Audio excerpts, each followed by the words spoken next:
Call this meeting of the Smith County Emergency Services District to order at 6 p.m. And do certify there is a quorum of commissioners present, with all 5 present. All the notices have been posted as they should be. And at this time, I'll ask Commissioner Thornton to lead us in a prayer to pledge allegiance to the United States and Texas flag.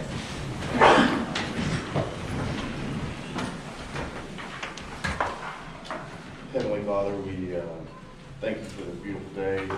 Thank you for getting everybody here safe today. We would like to just ask that you continue to keep your watchful shield of protection around all of our members and service professionals.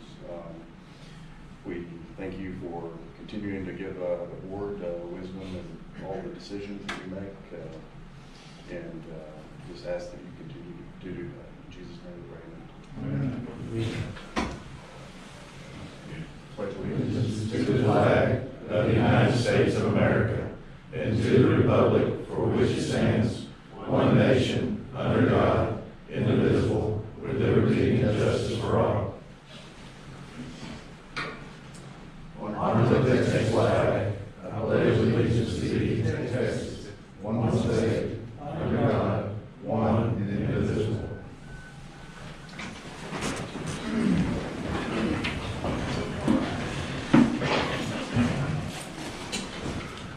Item number 3, recognition of guests and special presentations.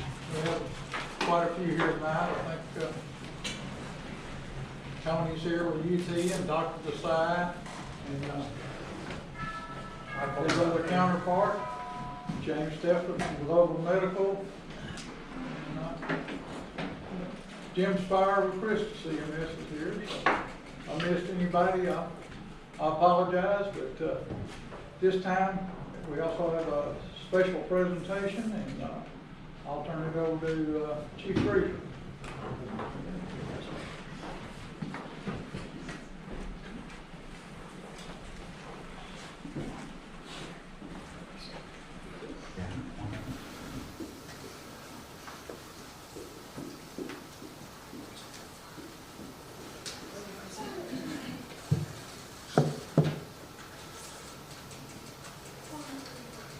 Well, Commissioners, it's my privilege and honor to stand before you as your fire chief and recognize some of the great work the men and women of Smith County ESD2 are performing day in and day out. Tonight is a special opportunity to recognize an award, and so I'm honored and have the privilege to have Dr. Desai here with me and others, including the family of firefighter Zach Warren. Would you and your family please come forward?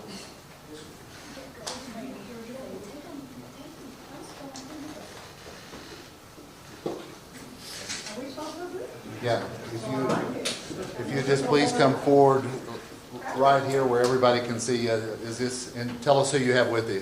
This is my son Kason, my daughter Raylan, my wife Cameron. This is my mom Patty, my dad Bobby, and my granny. That she just goes by Granny. Just don't worry. Yes, sir. Yes, sir. Just stay right with us. Okay. So for everyone in the room, it's my honor to present an award for heroic and life-saving action.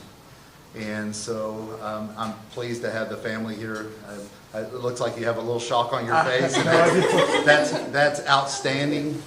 It was our intent to do so, and others were involved. Devin Arnold was involved as well, and wanted to recognize you. And when I reviewed the nomination for a life-saving award, and what I would point out is we don't just hand out life-saving awards day in and day out. In fact, most firefighters would stand and say, I was just doing my job, just doing the work that I was called to do. And that would be true, except for in certain circumstances, it's above and beyond, and it translates into a life saved. And that's the most important thing, is when we consider the fact that a life might be saved. And so do I have the family here tonight? Do I have the... I do not. Okay, I thought maybe we would have the individual here, and that's we attempt to do that in every case possible. But Okay, let me cut to the chase here. On November the 20th of 2022, firefighter Zach Warren was en route to pick up some groceries, as firefighters do. We work a 48-hour shift, and you're going to need some supplies to do so. Just down the street from the fire station, a motor vehicle accident occurred at approximately 500 feet in front of him, and he notified dispatch of the incident. Being alone, it was important that he get help coming. Notified dispatch of the incident and began to access the scene. During the assessment, it appeared that one occupant was unresponsive, and he went back to obtain tools and equipment from the vehicle. After no response from the occupant, firefighter Warren retrieved those tools, and he began to use the tools to make entry and force access into the vehicle, as well as extract the patient out of the vehicle, knowing that that's what the patient needed, having no pulse and no respirations. So it was very important at that point in the chain of survival that you would begin to effect that care without any further delay, and you did so. You began to provide resuscitation efforts, including CPR for the victim, and after approximately 1 minute of resuscitation efforts, including compressions and breathing for the patient, firefighter Warren was able to feel for a pulse and respirations. Firefighter Warren was able to maintain the patient's airway and pulse until further help arrived from our ALS units. And the patient was then transported to local hospital, where he was released in good condition. Without firefighter Warren's quick and decisive actions to provide life-saving medical intervention, it's likely that the patient would not have survived. So tonight, what I have is a certificate of recognition for that, which reads the contents of what the award is for, and signed by me as the chief. And so I'm presenting that to you, as well as the award that will be worn on the dress uniforms as we proceed forward, which is the life-saving award, the medal, and the service bar that goes with it. And so for that, I present you this and the award that goes with it.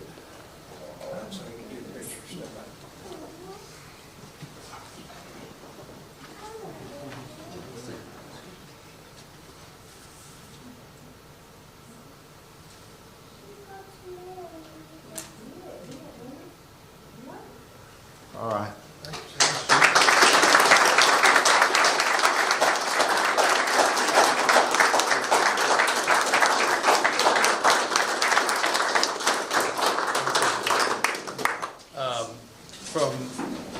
From the medical director, I'd also like to recognize your efforts. I heard about this case when it happened. And, you know, as first responders, healthcare providers, when you have your whole team, you get the call, you kind of have some idea of what you're heading into. It's a little bit easier. But when you come upon an emergent, critical situation and you're not expecting it, having the courage and the capability to react and do all the right things that helps save a person's life truly is a courageous and brave thing to do. I'd also like to present you with a challenge coin of accomplishment for what you did. Thank you so much, sir. Absolutely, absolutely. Thank you for your service. Sir, thank you.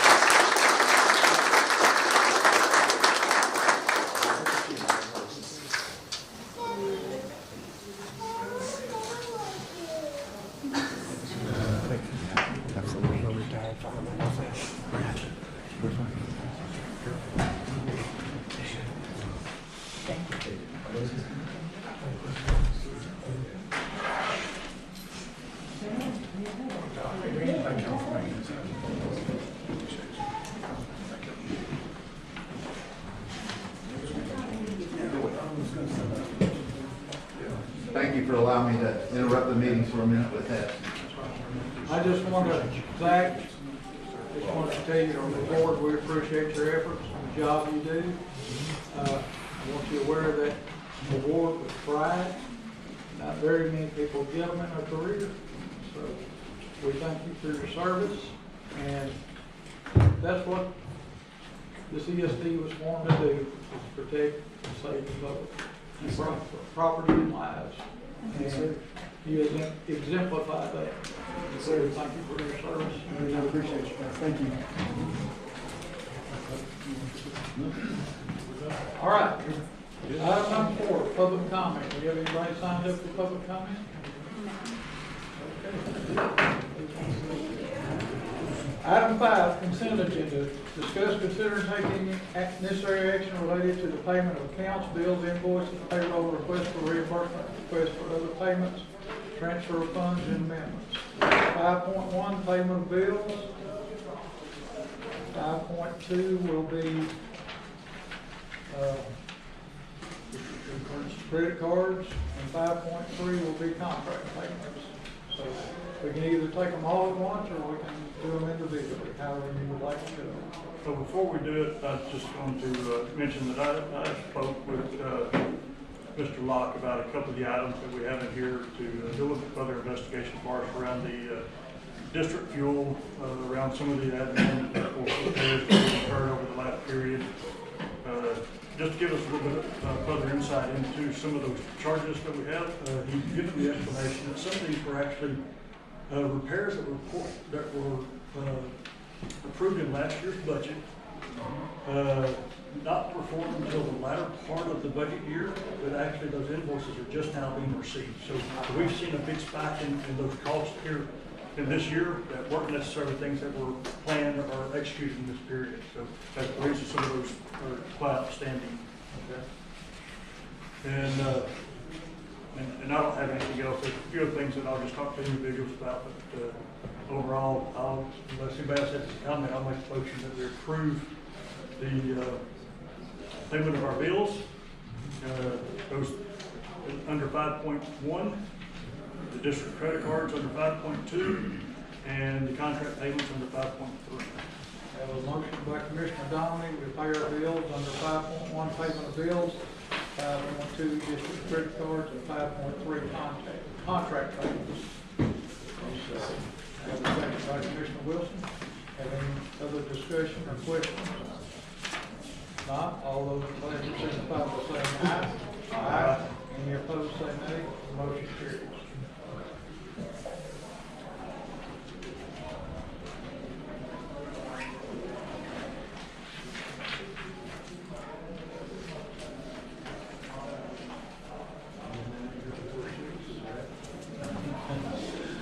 Item 6, approval of the minutes of the Board of Commissioners meeting January 23rd, 2023, and special call meeting on February 9th, 2023. So both the minutes have been reviewed, and I'll submit their approval as provided in the attachments for the Board of Commissioners regular meeting on January 23rd, 2023, and special call meeting on February the 9th, 2023.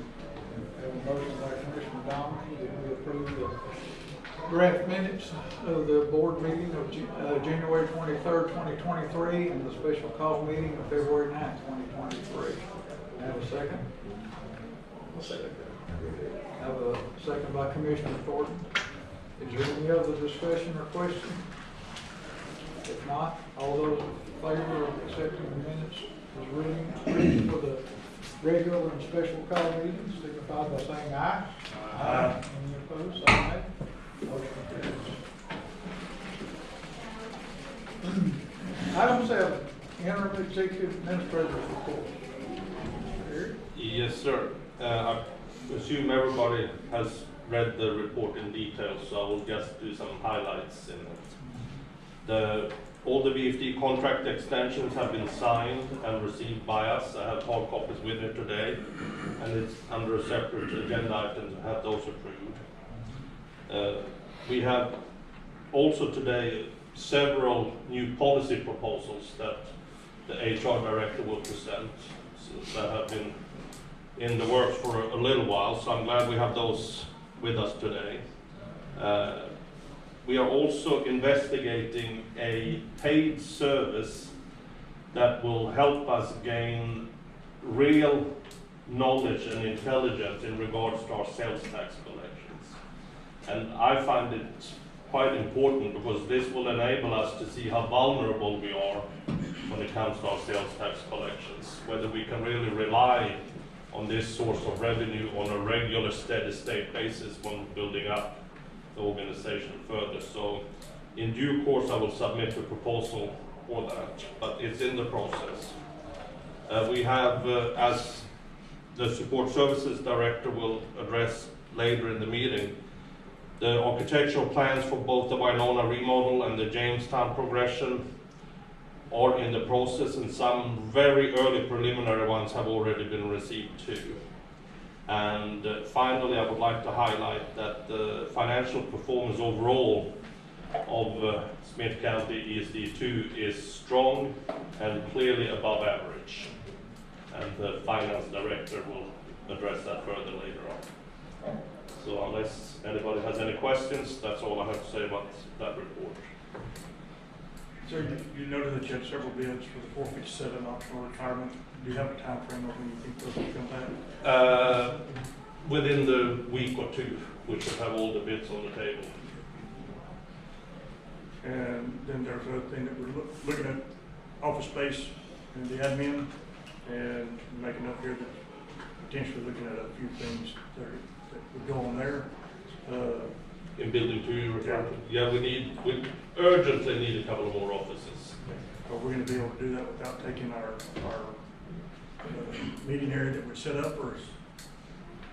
We will consume the meeting area and probably stay here for the time being. Okay, that's what I want to know. Yes. We're in that direction. Anybody else have any more questions or comments? Okay. Thank you, Eric.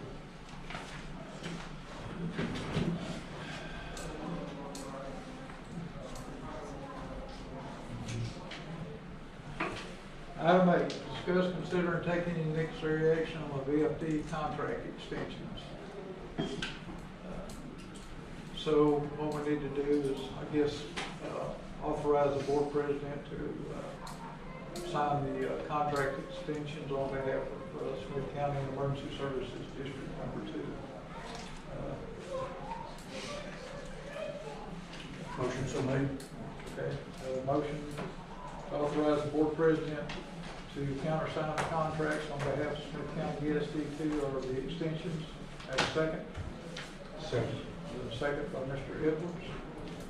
Any other discussion or question? Hearing none, all those in favor signify by saying aye. Aye. Any opposed, say nay. Motion carries. I'll sign those after the meeting there. Item 9, discuss, consider, and take any necessary action related to Tyler Economic Development Council's designation of Smith County Reinvestment Zone Number 1 and tax abatement recommendation. There's an attached letter there from Felicia Herndon. I don't know if we need to take any action on that tonight or not, or just be made aware of it. She wanted to come make a presentation to us, but then it was delayed because I understand Smith County is meeting on this tomorrow to either give their recommendation to it and tax abatement. So that's probably the reason she canceled for tonight. So it's whatever the board feels like they want to do, or if they want to discuss it, we can do that. What it is, they're trying to form a reinvestment zone up in the new industrial park that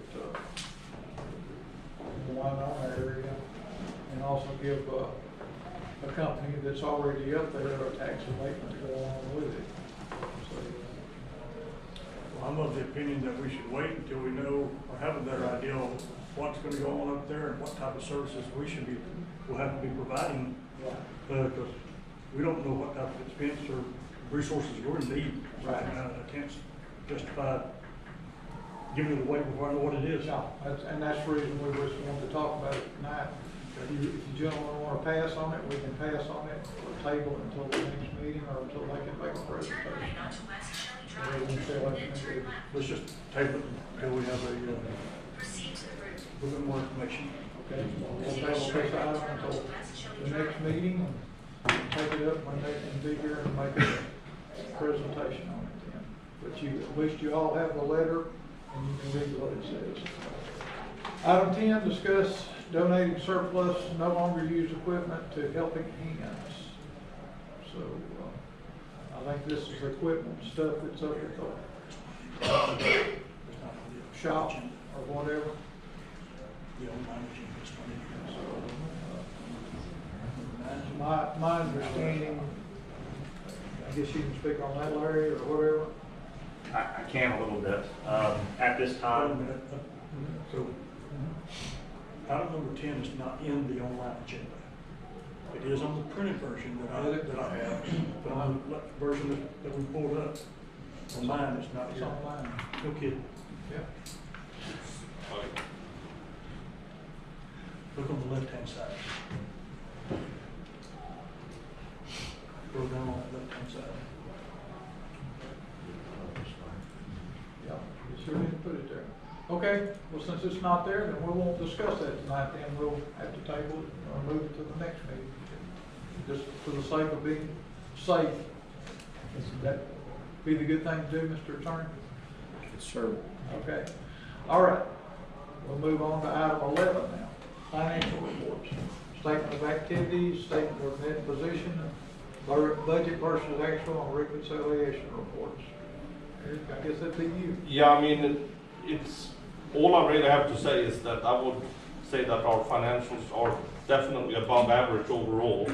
Nothing seriously is worrying me. I still would like to keep a close eye on a few line items, in particular the overtime and a couple of few items on building maintenance and so forth, but nothing that really causes me to lose sleep at night. And I'm just surprised myself that we keep managing to do the reconciliations every month without any differences, considering all the activity that's going on in the operating account. It's actually quite astounding in my own view. So I would say that it's, unless somebody has any questions, it's not much to add. We are doing well. What about 10 account codes that appear to be either already over budget this year or in very close to being over budget over the fiscal year? So I just want to reiterate that we were to be doing a reforecast, Yep, and we want to as make sure when we have the March numbers. we want to make sure that we get all those covered off, because there are several of them that are gonna see budget this year. And though we have great revenue, we started this year off over committed over what we had in budget. And the task was to manage the budget. And we are not meeting that expectation across the board. On all line items. On all items, that's correct. So this reforecast to me is going to be really important to see where we're going to end up this year. Actual first budget. And that's your 6-month report, is that right, Frank? After March numbers are in. But that doesn't mean we can't start managing it now. Oh, I agree with you. I agree with you. So are you looking for the whole, or are you in hopes to have every line in budget? Every line needs to be managed to budget. The expectation is that we're going to have some challenges, I admit that. Right. And we want to try to make sure that we stay within budget overall. But the way my experience is, the way you achieve that is you manage at micro level to make sure you do. Don't disagree, but at the tail end, my question is really related to the whole. When we get to the balance side of the budget at the tail end. Yes. Okay. Well, we can make sure that we manage to stay within the overall 19 million. Right. Okay. So, I guess we're doing the action we need to take on that. Item 12, Finance Director's report. I guess that's for you again, Eric. Yep, and again, I'm not going to cover everything in there, but the third bullet point under annual budget, I do recognize what Commissioner Dominic just mentioned, that we will present the mid-fiscal year analysis and review of where we stand in terms of actuals versus projections and actual versus budget when it comes to the expenditures. And as we all know, we do have the salaries overtime, which is substantially over. Action has been taken, and action also will, the recent addition of 15 new 4896 firefighters will help that line item to not get too much worse, but it will certainly mitigate the overages there. We also have exceeded the budget in building repairs and maintenance, not because of uncontrolled spending, but rather we were not fully aware when we did the budget that the stations are getting to an age where they do require a lot of maintenance. I mean, plumbers and electricians are sent out on a regular basis, and that does cost money, and we take responsibility for not forecasting all those expenditures in the budget setting, but we do have to do it. It's simply no way around it. If we want to have a functioning station, we have to keep it up and running when it comes to plumbing and electricity. So hopefully, once we do this mid-review, finance will ask for a budget amendment. Whether finance will get one is another question, but we'll see what comes out of it. Moving on to the Open Gov next module, we're working on the budget and planning module. We are making good progress. We have good understanding of what we need to do, and the expectation is that we will be fully prepared to do the budget in the new Open Gov module many months in advance of what we actually did in Excel the previous budget year. So we will be in much better shape this year when it comes to the budget. The investment accounts are still showing us positive surprises, so we're happy there. We are representing the UBS proposal in this meeting in the interest of absolute clarity. When we went into the final negotiations with UBS Financial Services for the investment account, it turned out that a couple of the things that we had represented in the proposal at the last meeting, which the approval was predicated upon, did not turn out exactly as we had represented. So we would like to represent it to the board so they have a full understanding of what it is we're doing, and hopefully reauthorize the treasurer to sign any necessary documents. And that's it. That's all I have to for the finance director report, unless there are any questions. Do you have any questions for Eric on the financial report?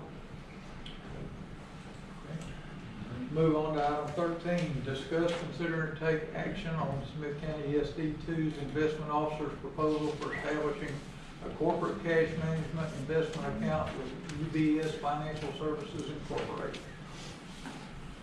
Okay. You want to take it? Or?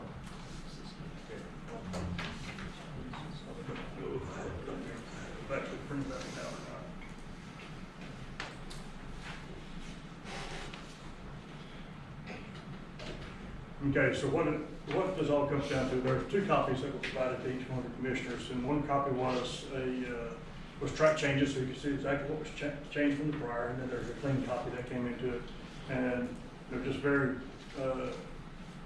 brief. Is that in lieu of being a discretionary dealer, they are a non-discretionary dealer broker, and what that comes down to is that we were trying to make sure that broker also had the responsibility to ensure that any investments met the requirements of being a government entity and what we can invest in. And that was where they basically came back and said they weren't able to guarantee that. So that responsibility moved back solely to ESD. It wasn't that we were going to not be responsible before. We were trying to make them as responsible as we were. It's just basically secondary to us, and they are not going to be able to fill that. So it's really just going to fall back solely on us. We really don't think there's a whole lot of risk associated with that because there's not many places where we can invest in, and each investment transaction requires it to be pre-approved by us prior to them actually making any changes to it. So that's, did I leave anything out? No, I think that's it. The responsibility for ensuring that every single transaction that they propose and that they ask us verbally and through email for an approval does conform to the investment policy that the board has adopted. That responsibility lies with the investment officers of Smith County ESD number 2. it does not lie with UBS, which is kind of reasonable when you think about it. If they have to ask us for permission, then it's really up to us to make sure that we're conforming with the policy. So that is the core of the change.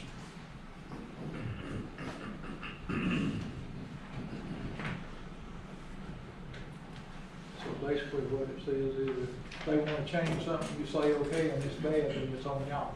Yes, that's essentially what it is. I'll take your recommendations or whatever. I guess I'll take the recommendation of the treasurer. Well, because I'm the party that's gonna be signing it, it probably motion probably come from one of you, not from me. I just asked for recommendation. Oh, recommendation? Yeah. All right.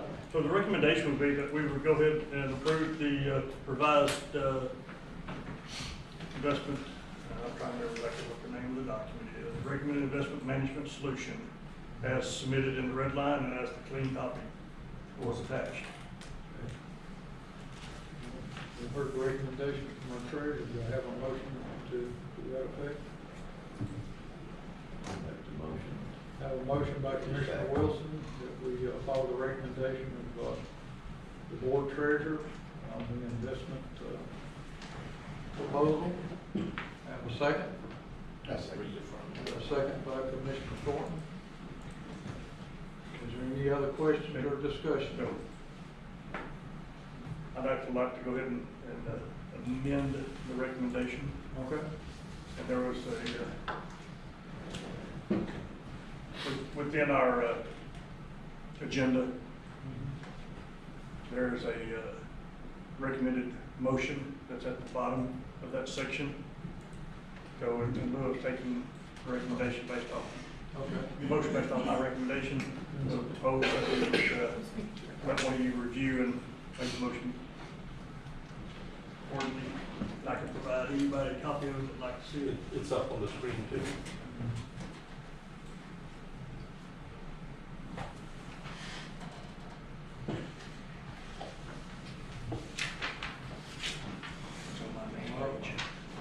I'll read all of that, so nothing else, I'll make the motion that we reaffirm the board treasurer's authority to sign the documents is outlined in the investment policy or proposal.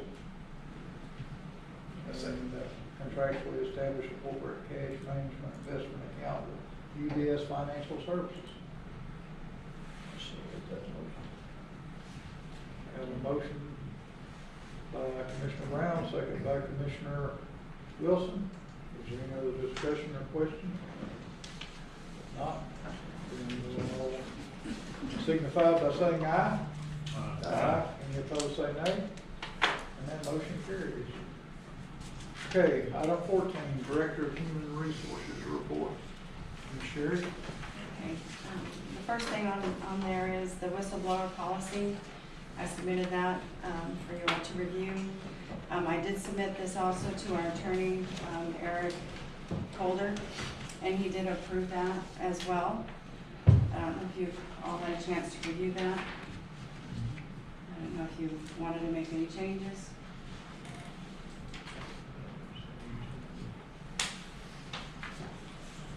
All looks good with you, Eric? And the one comment that I had was, we talk about it as an employee of Smith County ESD2, and the expectation is that, it's not just our employees, it's our service providers, it's everybody that's associated with the ESD. And whether you're volunteer paid, whether you sit on the board, whether you're an admin, it doesn't matter. And if you see something, say something. And I'd like to make sure that everybody understands that's the intent of this whistleblower policy it's required of us. It's our duty. The protections that you're offered are offered across everybody, not just to employees. So I mean, as far as that goes to the community. So anybody sees anything that may need to be brought to the board, brought to HR or anybody else, it's clear that that is the intent. So do you want that to be revised? I personally would like to see it revised to encompass No more than just our employees, our contract service providers. Well, that would have to be stipulated in the contract though, with the contract provider. We cannot set a policy that orders our contractors to do stuff, right? Sure we can.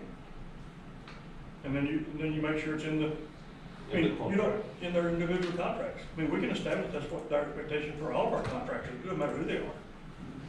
Whether it be our VFDs or it be the person that comes out and works on our electrical system. The expectation is that everybody that provides services to us does it. And so we should set that as our policy. You enforce it by putting it in the contract. Right. But the expectation is. Yeah.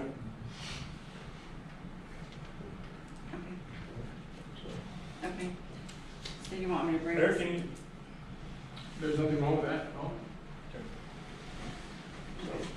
Yeah, just, I would probably rewrite that and add that to it, Sherry, and we'll work it back. Okay. Or, yeah, just wait till it's rewritten. Yep. And then we'll approve it next meeting. Okay. Or put it back on the agenda for the next meeting. I ain't gonna say we'll approve it, but we'll put it on the agenda. Everybody so desires, we'll approve it. Okay. Okay. And 14.2, discuss and consider any necessary action on random drug testing policy. Yes. So again, I've submitted a random drug testing policy for you all to review.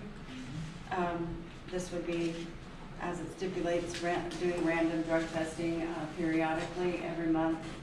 We would take a number and send out to do screenings. I don't know if you have any questions on that.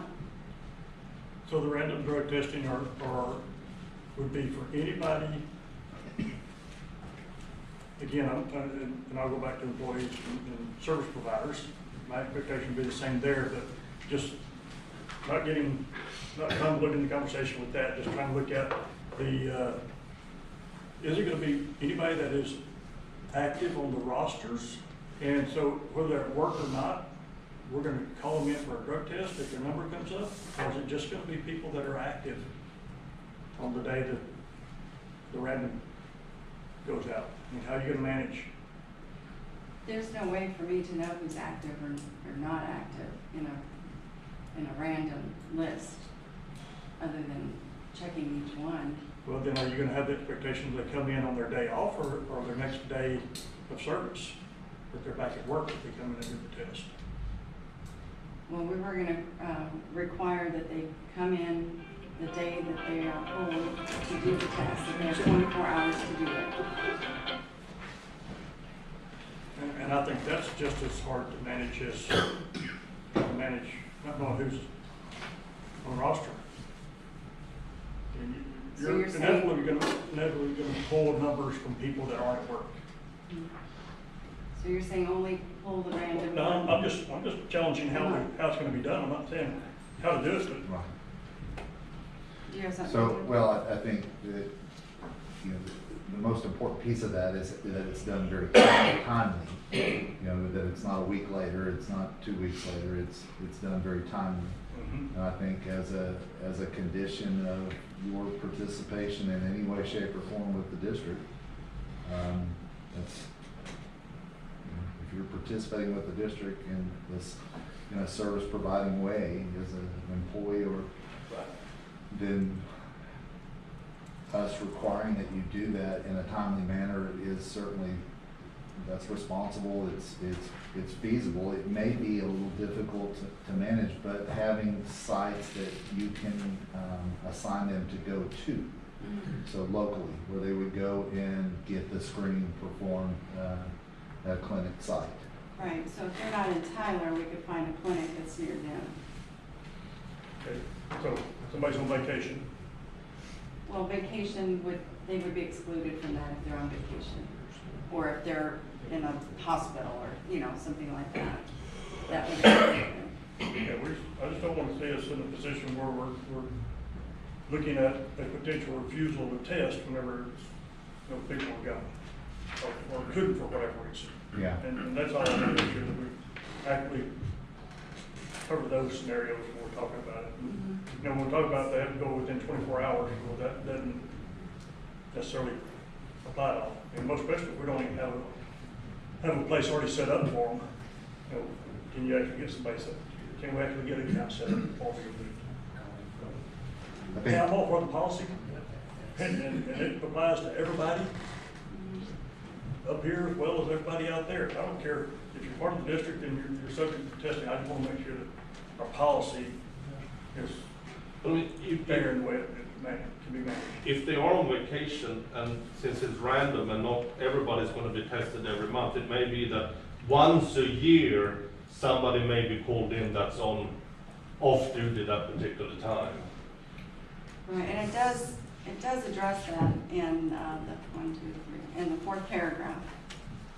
That if an employee is selected for testing is unavailable for a legitimate reason, such as an extended medical absence, human resources will document the circumstances for failure to test. But that's just one scenario. I mean, Right. But if they're on vacation, they. okay, well, we can't leave, again, we can't leave it to your discretion. What is a legitimate reason? Okay. We can't delineate Okay, so we can every add possible- vacation. We can't delineate every possible Or state. reason either though, right? So we just gave one example and then they have to document whatever the reason would be that they would not be able to test in 24 hours. I think we need to group it in type of things that are actually gonna be legitimate reasons. I agree with you, you can't cover every scenario, but I think we gotta be a little bit more, Maybe language that's not limited to, but would definitely include. yeah. Medical assistance, vacation. Right. Yeah. Define better the allowed excuses. And maybe also provide HR with a vacation list of who's on vacation, so when they do the random drawing, they say, They've got- oh, he's on vacation, so we drop him and put him in the next, put him back in the hopper and do it. Yeah, with some knowledge about the leave that's approved, you have to eliminate a lot of that Right. at the pass before it ever gets there.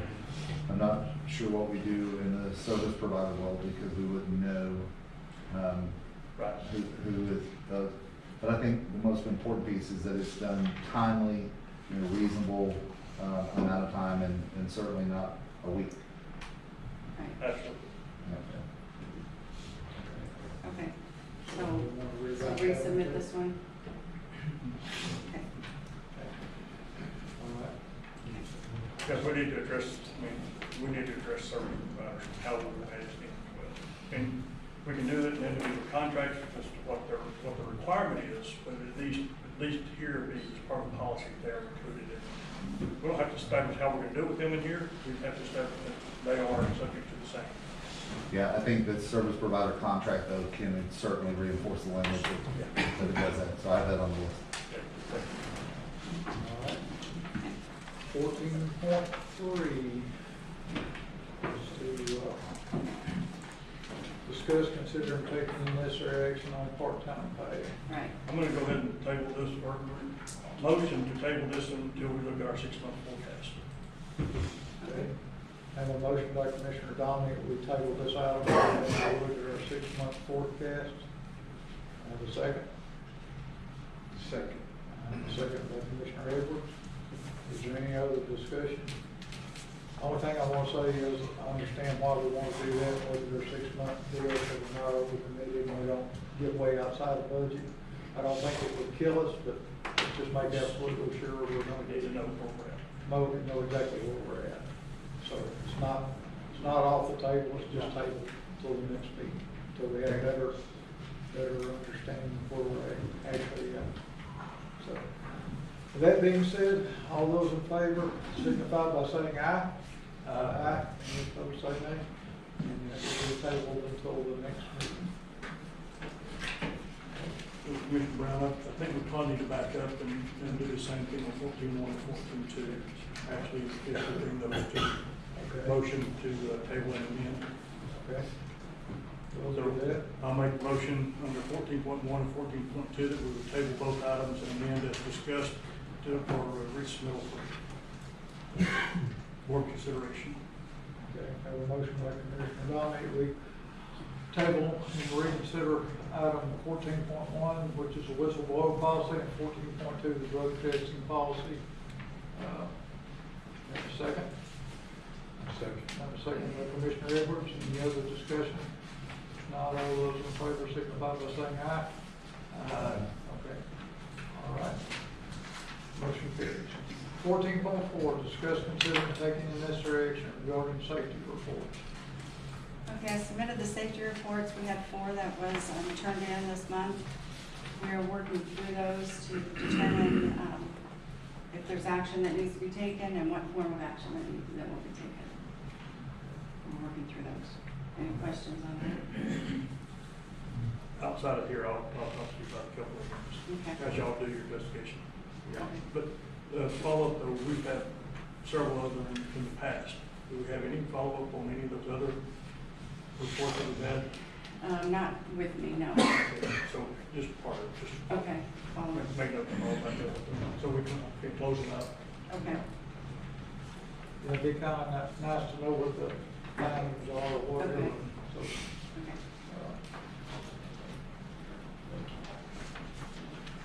all right, 14.5, discuss, consider, taking necessary action on human resources report. I guess it's your report, Ms. Sherry.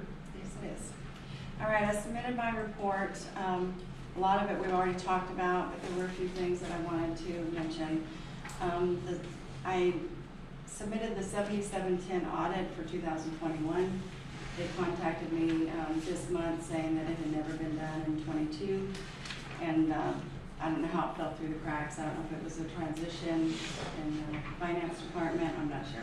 Okay, so But you submitted 22s and they said 21s. it's 2021, but usually we submit it in 22 for the prior year. Right. So you're submitting 22s now? No, we're doing the 2021 for the 7710 audit. 2021 submitted in 22 for what Right. we did last year. Right. That makes sense. That's, Does that make it's sense? crazy how insurance works. Okay, that's fine. Yeah, yeah. So, yeah, so I've submitted all the audit documents. I'm waiting to see if they need anything else. So, but consecutively, we've submitted them. We just had never submitted 21s yet. And 22s is Not not for due the, yet. not for 7710, no. Okay. But that's the 21 version of the 2021 version of 7710. But the 22, which is last year's. We did not contract with them in 22. Okay, that's. Yeah, that's what you were thinking? Okay, that- we did not I'm contract. trying to figure out where we are on 22. Yes, yes. Okay. No, 7710, this is our last audit with them. Okay. Thank you. Okay. So I've submitted that, I'm waiting for those, any questions that come back from them. When I get the results back, I will present them to the board. The other thing I wanted to mention is that we did add education verification to our background screenings to be more thorough. I wanted to speak a little bit about UKG implementation. The implementation is, for the most part, done, with an exception of the accruals and, or not the accruals, the performance. We're still working on that, but that should be done within 2 weeks. The issues that we're having with UKG is the fact that UKG cannot, the system cannot handle our guarantee 115 hours and the step-up pay. They've tried for over 6 months now to get it to work, and they keep thinking it's fixed, and then when you go and actually do payroll, it's not fixed. They're still trying, they say, but it's looking more and more like it's a system issue that cannot be overcome, that it has to do with the way that the system is coded. And like I said, they're still trying to work around it to try to come up with a solution. But the person that's doing the implementation on it, he pretty much said that he doesn't really have a lot of hope that we're gonna be able to get what we need. So at this point, what I'm having to do is go into every pay statement and review every pay statement for the firefighters and make sure that they're computing correctly. I'm training Veronica on this now. She helped with the last payroll, but it's very time consuming. So the other issue we have is the accruals are not working, and I've been told that that's because of a system update that they did at the end of the year or the first of the year, and it has messed up the accruals all across the whole system is what I've been told. So it's not just us. They're trying to fix that, but they've not given me a date as to when that's going to be fixed. The person doing our implementation says that he might have a workaround for us, in the meantime until they can get it corrected, but I've not seen that workaround yet. So those are the two areas that are big deals, you know, because at this point, the firefighters don't know their time off that they've got unless they call me. And then I have to figure it out and get back to them. So my concern more, I'm not as concerned with the accruals, although they're not working. I do believe that they will eventually work. It's the 115 guaranteed hours that I don't believe, unless they come up with something that they haven't been able to so far, that it's going to be corrected. And so I would like to have the opportunity to look at other options as far as how we pay. It's the firefighting payroll is complex. It's not just like a normal 40-hour work week type situation, and there's a lot of FLSA laws that we have to be mindful of. And so I would like to get a consultant, somebody that as an expert that could show us what it is that we would be better options. Like we could have more than one options and what the pros and cons within each option as far as to make a decision on how we should pay.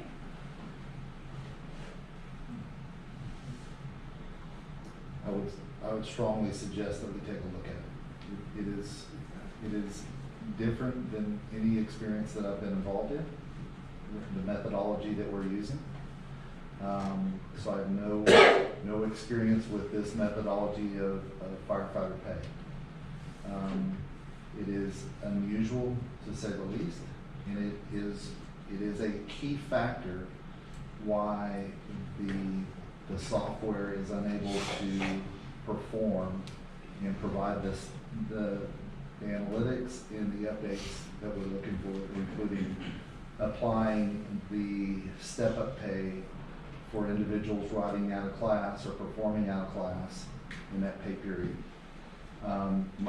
My experience thus far, especially with Sherry, is it has created a significant amount of challenge that we haven't been successful at overcoming. Despite conference calls that I hear going on regularly, attempting at every turn trying to put a solution in place, and that just has not occurred.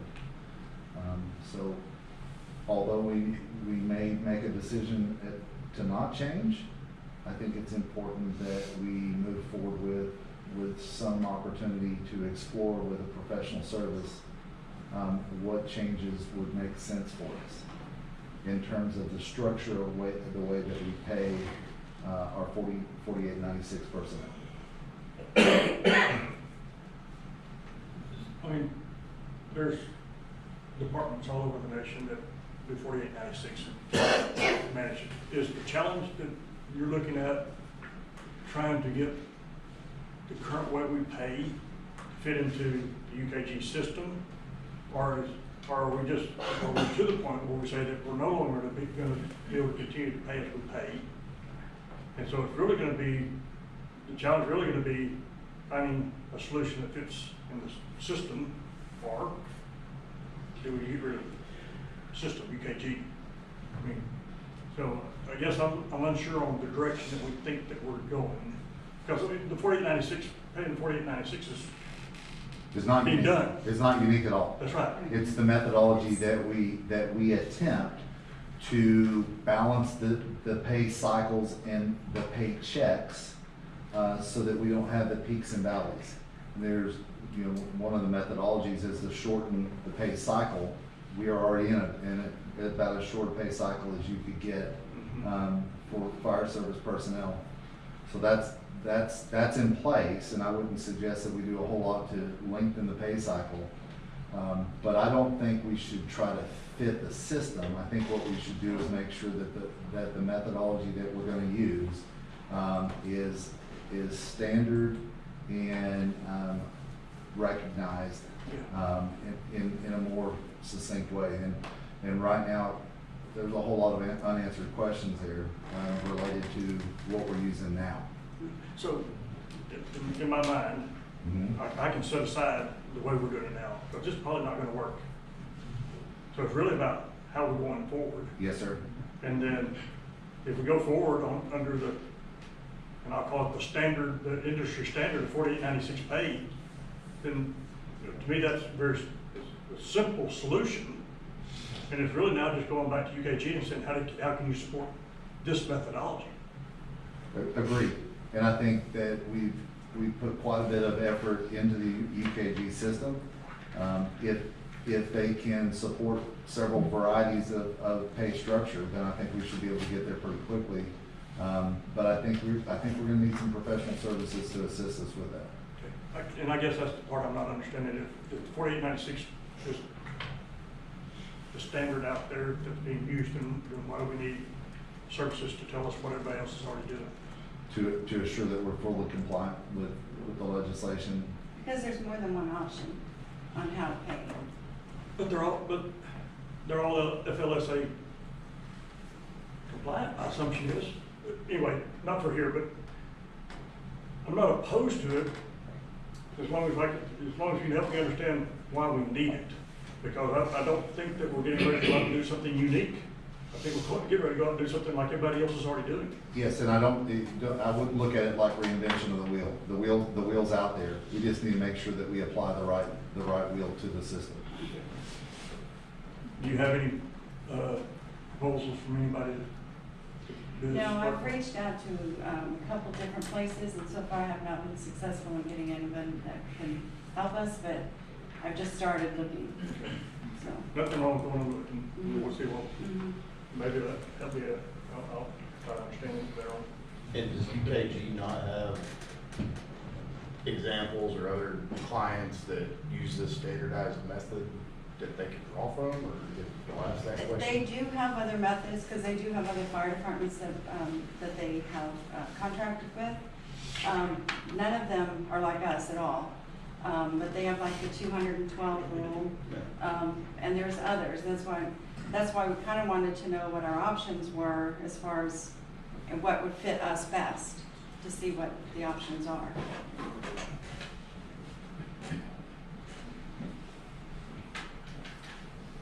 Okay. Again, I personally don't think that we're going to be able to continue to pay as we have been paying in the past. There's no reason for us to be the only one out there, the most unique in the way that we're addressing our pay. We need to find a different means of compensating our employees on a timely basis, actively. And if those solutions already exist out there, then let's look for those two solutions, three solutions, whatever they be. And if UKG is already doing it, then there's your first step. Is they're already doing it for 2 or 3 other people. How they do it? Yeah, we should Check the understand that. departments that have the same shift we have and see how they're paying. Okay. That's pretty much the ones I wanted to speak of on the report, unless you have any questions on there for any of the other items. Okay. Thanks, Sherry. One more. Item 15, Director Support Services Report. 14.6. Oh, you have something else? 14.6, I'm Yes, sorry. one more thing. Yeah, I'm sorry, 14.6, yeah. But, sorry, I'm taking up so much. Taking necessary action on 360 evaluation. That's all.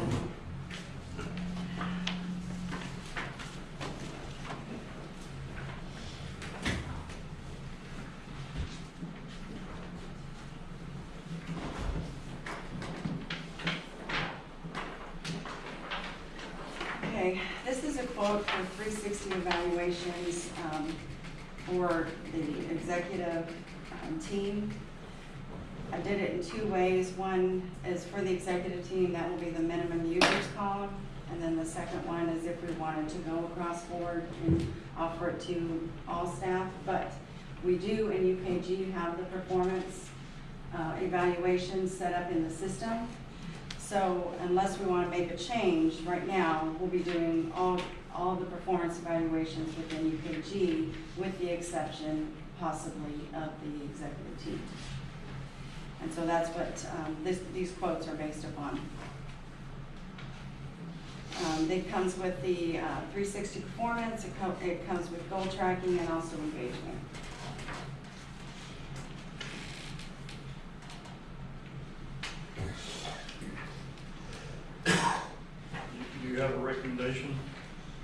Well, they all, you know, I watched the demos on all of them. They're good platforms, but I will say I prefer the Perform Yard due to the fact of it seems to be easier to use.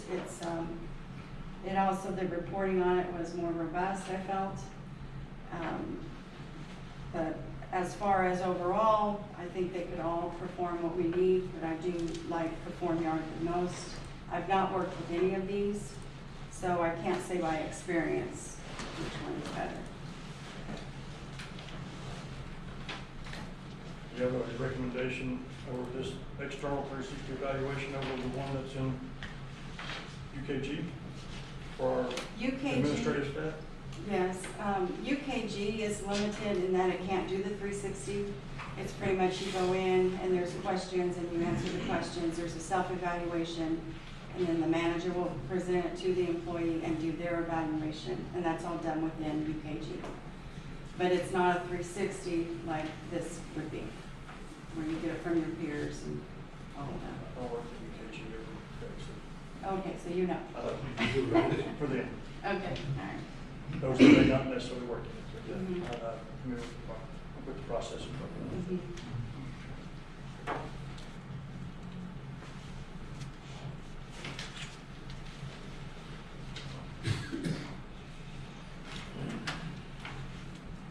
So, for how many employees here? The minimum users, Trackstar is up to 50 users, Perform Yard is up to 35, and the Culture app is up to 25 users. That's in the first column of the figures, the minimum users. Well, how many would we need if we did? I think we need 16 to 20. Yeah. So all of them would meet the minimum? Yes, they would.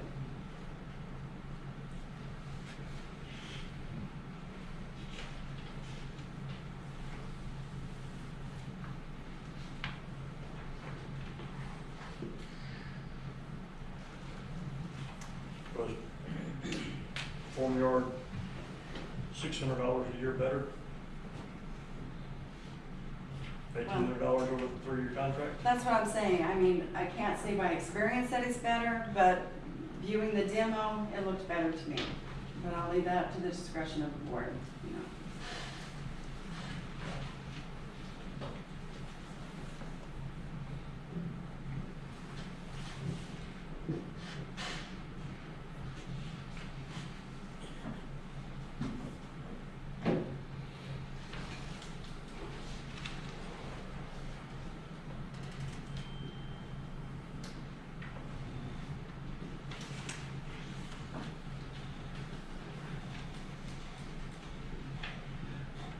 Well, I'll say that without a firm recommendation one way or the other, then Trackstar offers us more users for a lower price. And if we want to expand our utilization of it, then we have that ability.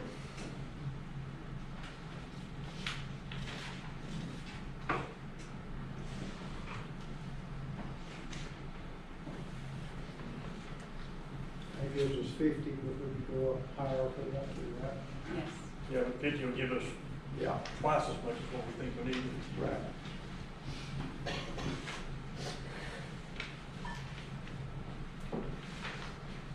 Was this an approved expense for this year?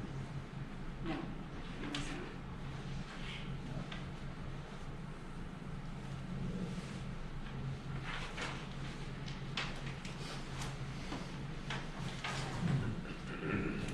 Do we really need?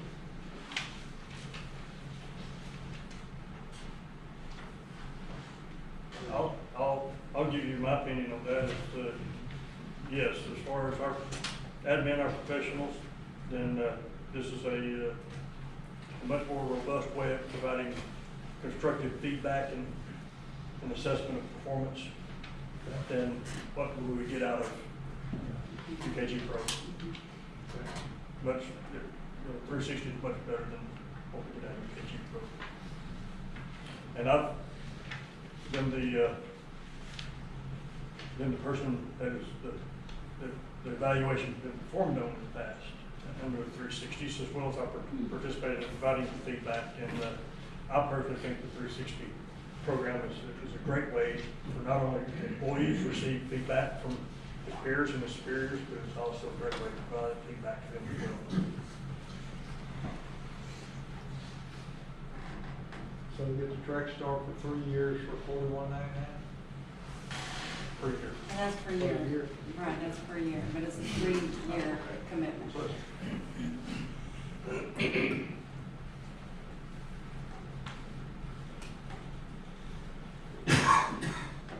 That's another one we can table till we sit down and go through our reforecast.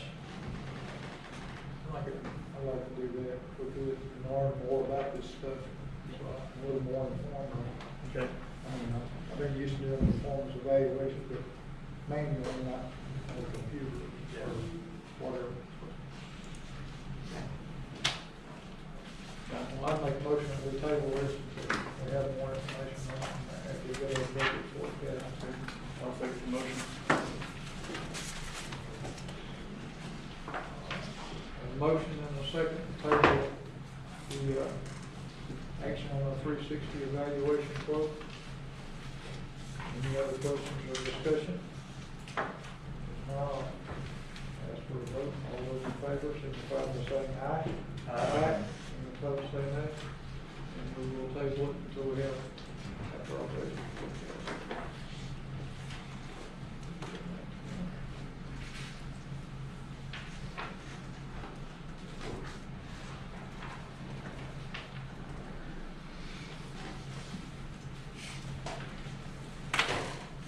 All right. Now, Larry, it's your time, Director of Support Services report. All right, I'm not going to take up too much of your time. You have my report in front of you. I will mention that we've completed the vehicle analysis project. I'm working to try to get that into a report card style format to share with the board. I hope to have that to you at the next meeting. I was hopeful to have it for this one, but we had some stuff come up. But overall, I don't think we're as bad as we think we are. But we do have some work to do. We also have been working on a centralized bulk purchasing for logistics. Y'all have several agenda items later down in the meeting as it relates to bulk purchasing with some cost savings analysis built into those. On the Winona Station 3 project, the engineer has been assigned that is working on the plans. They've reached out to us for some data sets that we provided to them, so I hope that we start seeing some faster movement on that project. The Jamestown Station project is well underway. We have preliminary blueprints and plans that we will be reviewing in the Facilities Committee meeting on March 1st. It's going pretty well, pretty smooth with the architect on that project. Hopefully that continues. The temporary labor that we hired to help with the inventory at the shop worked out. We had to go through a couple of them, but the shop inventory has been completed, and they're now working in the inventory suite. And we've also inventoried all of our supplies that we have now in the new logistics warehouse. All that is up and running. Tomorrow, we'll have a temporary laborer start the inventory process of all fixed assets at all the facilities, such as HVAC systems, ice machines, air compressors, all of those fixed assets, to get those into the facilities management suite. And I expect that to take about a month to complete. They'll be starting tomorrow. Other than that, that's all I have, unless y'all have any questions for me.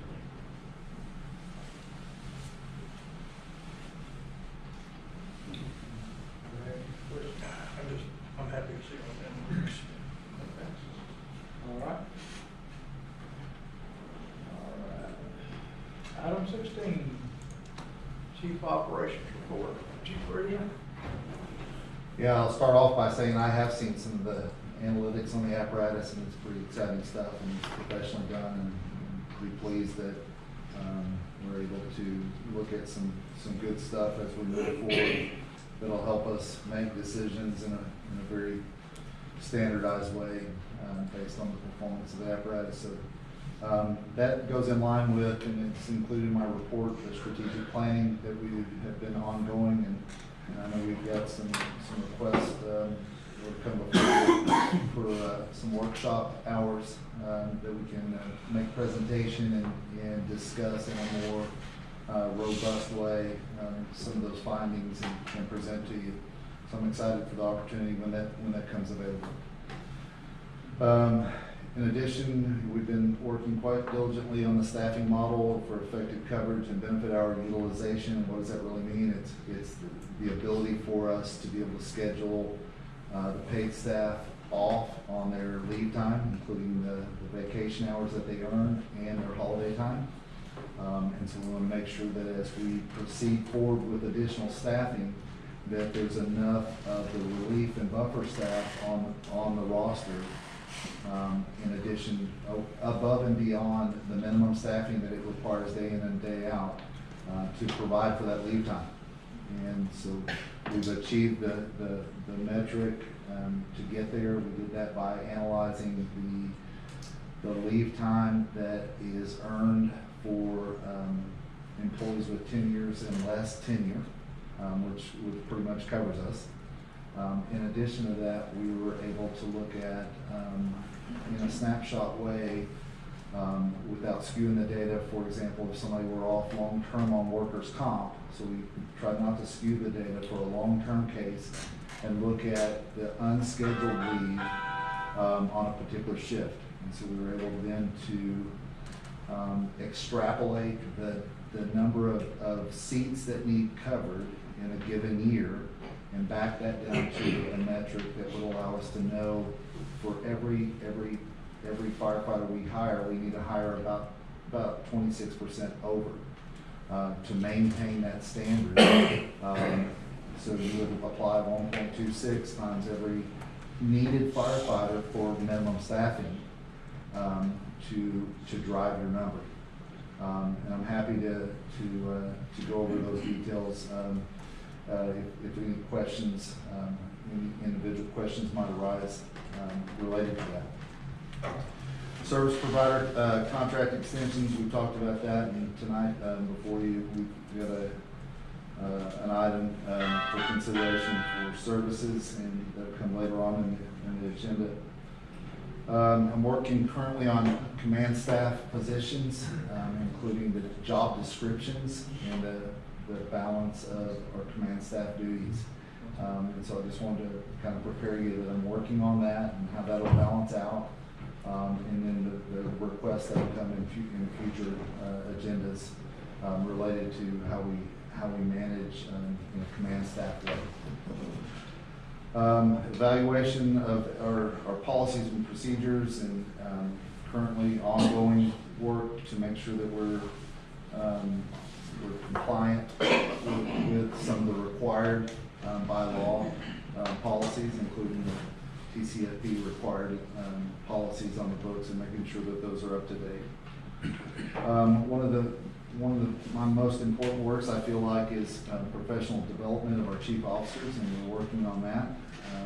Working them to analyze their current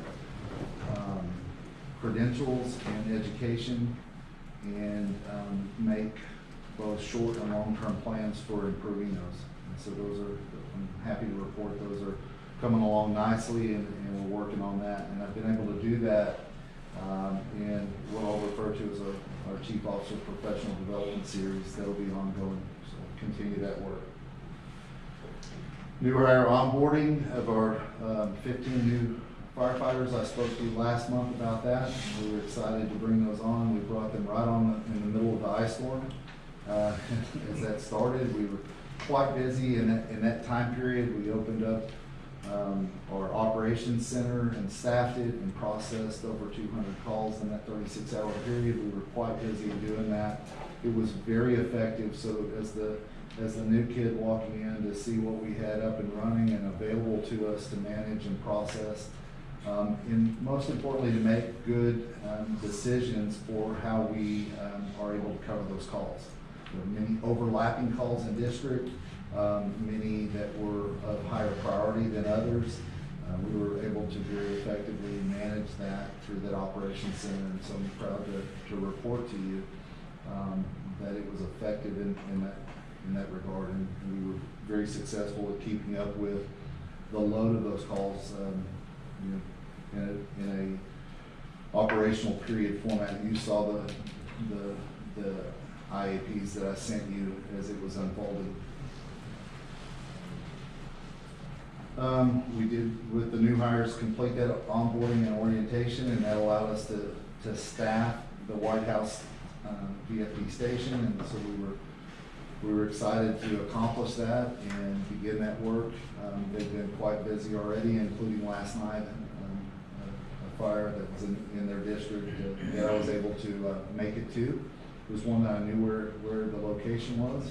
That's an anomaly for me thus far.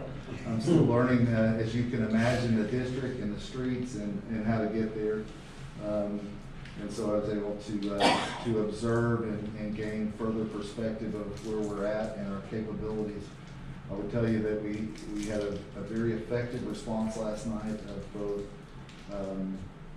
on-duty crews as well as volunteer members that assisted with water supply operations. Kind of hampered by the winds last night. Were quite extreme. We had also the temperatures were quite mild, and so we had quite a bit of onlookers. So a lot of people that showed up last night. But I was happy of the effectiveness of our firefighting force last night. We were very successful in that operation. As you know, we did attend the safety conference, and for me, I report back to you that I was thankful to be able to attend and learn more about ESDs and how we operate and accomplish the mission of the organization. We've had lots of ongoing working lunches and meetings with our counterparts throughout Smith County. That includes the Tyler executive fire chief staff, their command staff. Began that work and began to collaborate on ideas on how to move forward together and make a more effective response. I have ongoing meetings that are occurring with our command staff at the Smith County Dispatch Office. We're pleased to be working collaboratively in that regard. Upcoming meetings that include City of White House and also Lindale, which will begin additional meetings in that regard to find ways to be more effective in our joint responses, our overlapping responses, and our cooperation together. So I have a pretty good track record of working collaboratively within a region, and I intend to do so at your direction to be able to do that in the entire Smith County, to be able to be more efficient and effective with our forces that overlap. In addition, attended several of the internal meetings related to the strategic planning. I was also able to attend the Mill Creek training operation that just concluded last week. I would also tell you I was extremely impressed with the professionalism that was on site by both our staff members, members that were in attendance for training purposes, as well as our regional partners, including state partners that were there to provide oversight and provide a more structured incident management team to manage it just like it was a live incident. Having been deployed to both state and federal disasters, I was very pleased to see how that operation was set up and structured. And there was a great deal of learning to occur from all levels, from an entry-level person that had no wildland experience, all the way through people that were working to sign off on their incident management task books. There was a variety of operations. They utilized air assets there. There was a medical component that was there for rapid extraction of an injured firefighter. So there was a great deal of variety of learning way beyond just that we were on a wildland training event. It was very comprehensive, and I was extremely impressed with the professionalism that existed there. Also, I've been reporting that we had an ongoing other training classes that were offered both day and night time, and we have one coming tomorrow night in the Flint district that we will be exercising a burn operation and inviting in hopes that we can train up additional volunteer staff as well. With that, obviously just a snapshot and a highlight, we've been quite busy. I've been very, very busy making responses, training opportunities, and also the collaborative efforts that are ongoing. I'm available for any questions you might have related to that. The only comment I have is just to thank you, community, for reaching out across lines with each one of the adjoining districts and those within our, that we surround, to start fostering those relationships that we can work effectively across the board. It's still all to the benefit of Smith County. Absolutely. And the main goal and mission of why we exist is serve our citizens, and so we never lose sight of that, never lose focus, and try to do that in a very effective, collaborative way.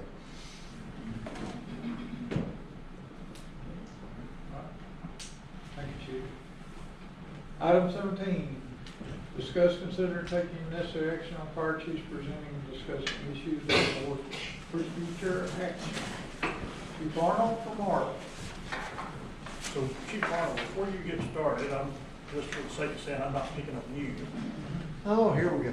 So, I just wanted to say that I've looked through each one of the reports and looked at the number of people that we have that are, personnel that are listed on your list, and the number of personnel that we have that have zero activity, whether it be, incident or training or anything. And look at it, I looked at it on a percent basis. And we range anywhere from 30% to 100% participation with those personnel that are listed on the roster for each one of them. We average about 75, 85% in there. But, the number of people that we had in the last month that are on our roster that has zero participation is 62. We're providing uniforms, radios, all types of stuff to these people. If they're unable to participate for whatever reason, I'm not saying that we want to get rid of them, I'm saying that we want to find a way to help them participate. I mean, they've already shown interest in the organization. Are we missing something that allows us to bring them in and really participate with us, whatever it may be? So, I just see it, we missed a great opportunity. There's 62 people out there that haven't had a call. Yeah, You'll notice there's several in my department that are in that list. Some of them have various reasons. I try to go over that list monthly, or at least bi-monthly, and try to challenge the people and come up with why they're not coming. Some of them have valid excuses. I have one of them that came up with a new business, and he was just about ready to start running again. Now his business started going downhill. He's went into another business and still running his other business on top of that. So I've kind of given him a little hickey on that. I'm trying to give him enough time to get on his feet. Got another one. There may be some other reasons, and I may have to talk to her a little bit more, but I'm trying to give them enough rope to hang themselves and giving them time enough to get back on their feet. But I am going to come up with a deadline, because I can't qualify and quantify the expense that we're putting into them. But at least you're pursuing it. You're having the conversation, trying to understand what it is, what the circumstances are to keep them from participating. And, I hope the objective is the participation, right?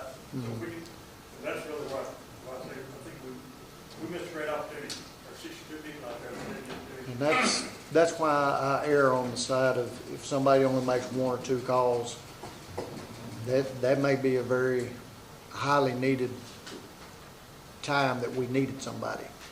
So I'm very hesitant to let anybody go over poor participation. Now, after about 1.5 years of it, something's got to give. Yeah. So I do have a couple on there. And you notice I have cut my roster down considerably. I have. and it's probably gonna go down even lower. And I'm not having any luck finding anybody out there wanting to volunteer. Some of these guys are doing a great job. I don't know what it's gonna take to get somebody to come down there and volunteer. And I wish I had the answer, because if I did, I could sell it. I wish I had it for you, Will. And as far as what's went on down in ARC, everything's been okay this month. Had a lot going on.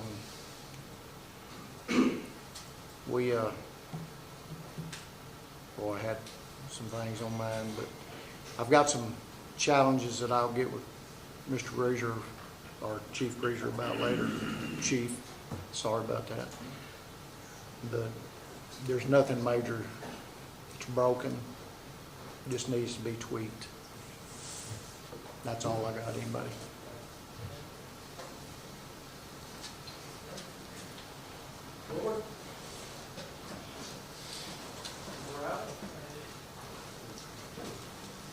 Good afternoon. So we had a pretty good month for January. We had 99 incidents, 0 one-person responses, 0 no responses. I have 0 incomplete reports and 0 missing reports as of today. Out of our 99 incidents, we only had 11 with no volunteers, so that means that we're getting a pretty good response even during the daytime hours with our volunteers.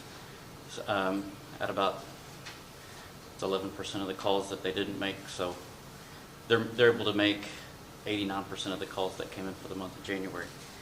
So lots of participation there.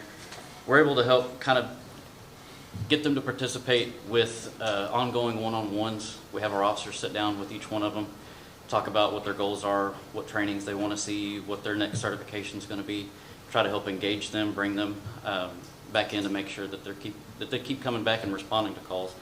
The overnight staffing does help with that a bit.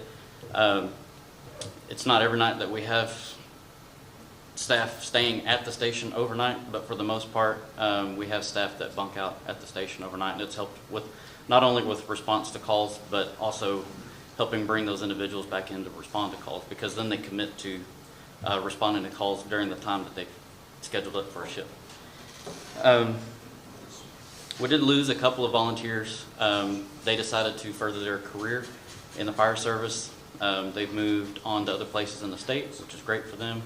Happy and proud for them. They were able to use us as a stepping stone to get certifications and then pursue their career. But also at the same time, we have 3 new volunteers that just started in the last month. One came to us from California with several pages of wildland certifications, so I'm excited to see how that's going to work out. Another volunteer that's brand new, no experience, so we look forward to training them. And then another one that is an EMT and is in Fire Academy right now at the moment. So they're looking to get some experience while they're going through Fire Academy. We do have one that we just signed up for, Caitlin, that just finished her paramedic school. We just signed her up to go to Fire Academy. She'll be finishing up this spring. And then Captain Grammer is working with Chief Clanton to do a 130, 190 class in the county. I think we have 13 signed up for that at the moment. I also wanted to thank Chief Clanton for reaching out to our citizen in Bullard to do the burn exercise tomorrow. Graham Farms down in Bullard was looking to have part of his property burned off, but Chief Clanton was able to make that into a training exercise, and so I think it's tomorrow afternoon. He's invited all the volunteers in the county to come participate and bring out side-by-sides and apparatus, and it's going to be a good training developed around that. Another training that we have set up coming up, we have partnered with one of the local wrecking services. He delivered 2 wrecked out cars to our station, so we're looking forward to doing a standard extrication class, but then also an advanced extrication class with our folks, so they get more hands-on with the tools that we have on our apparatus. I did want to thank Chief Strickland and Chief Murillo. Asked them to spend some time with them.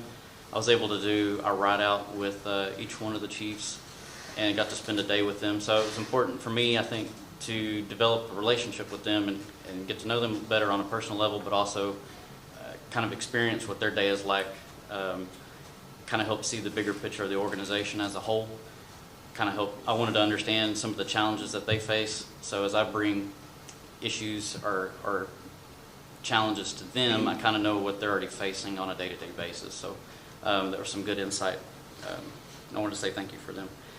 I included some pictures in the presentation tonight for some of the projects that we have going on.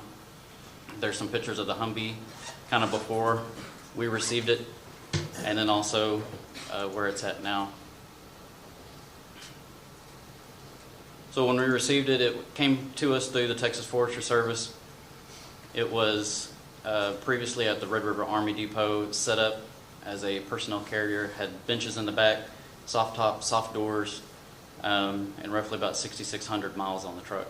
And so we've put a ton of sweat equity into the project, removing some of the unneeded parts, installing hard top, hard doors, hard back, snorkel, and then converting the rear bulkhead doors into operational doors to allow for some storage in there.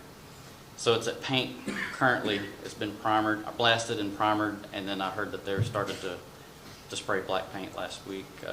The painter did come by and color match the gray over red to our engines, so it's going to match the rest of the fleet, which I think is pretty good. We had our 2 skid units come in and be delivered. The one that you're seeing there is the Humvee skid unit. It's custom fit to that bed, so it has a lower profile, only at 24 inches, I believe, at the top of the skid unit. And then our other one that we received through a TFS grant that was arrived. We're just waiting on a few more of the loose items to show up in this next week. So, any other questions? Thank you. Bill, Chief Peterson.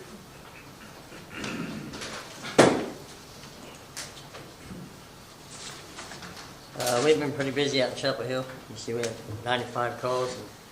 And, I am working also on I got a few of mine. I have a chaplain that don't make calls, but he's on the roster. That's why you don't see any calls on him. But he just comes when I need him if we have a bad incident. So I have him respond.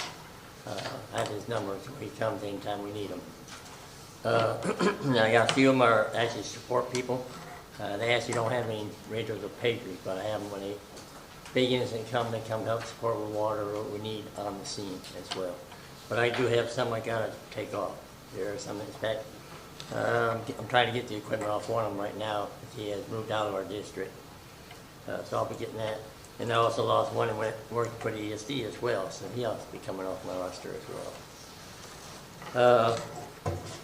I did also participate and went to the safety. Learned pretty good stuff what they had at safety this year again.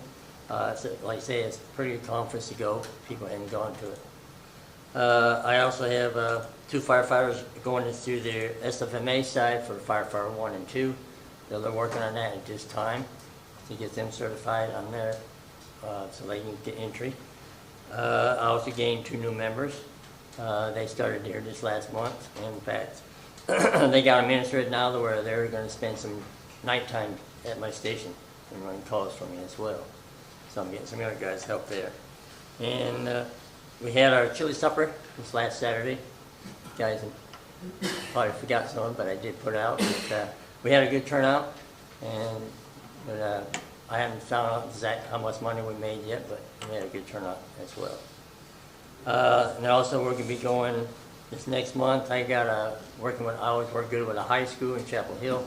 They have another like a safe for the kids. Getting to know the kids and stuff, so we're going to have a booth there. We'll talk with the kids, and I'll see what I can do on getting some kids interested in trying to be firefighters as well. Other than that, that's pretty much what I have. Unless you got any questions.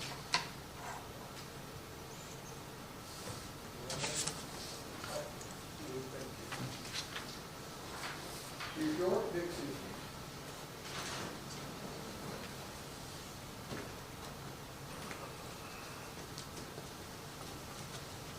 Good evening. We've been real busy. Everything's going good. Got one guy just came out of the fire academy. We've got a transplant just came out of Chapel Hill district. They lost him, we gained him. He's been on Chapel Hill for 6 years and moved into our district. At least he's still with ESD2. he still wants to serve. That's a good thing. I did look at the same thing you were talking about on zeros. I collected 5 different radios and turned those in. I know there's a shortage of radios. Turned in 2 yellow radios, 3 black radios, and to help out with the new hires for the ESD full-time. That's about it. Everything else is going pretty good. We got one volunteer out there by the name of Jeffrey Smith. I think I'll talk to him about his life. Right. Chief will probably need you to come in and do it in a Yes, closed session. most definitely. Thank you. Thank you. Chris.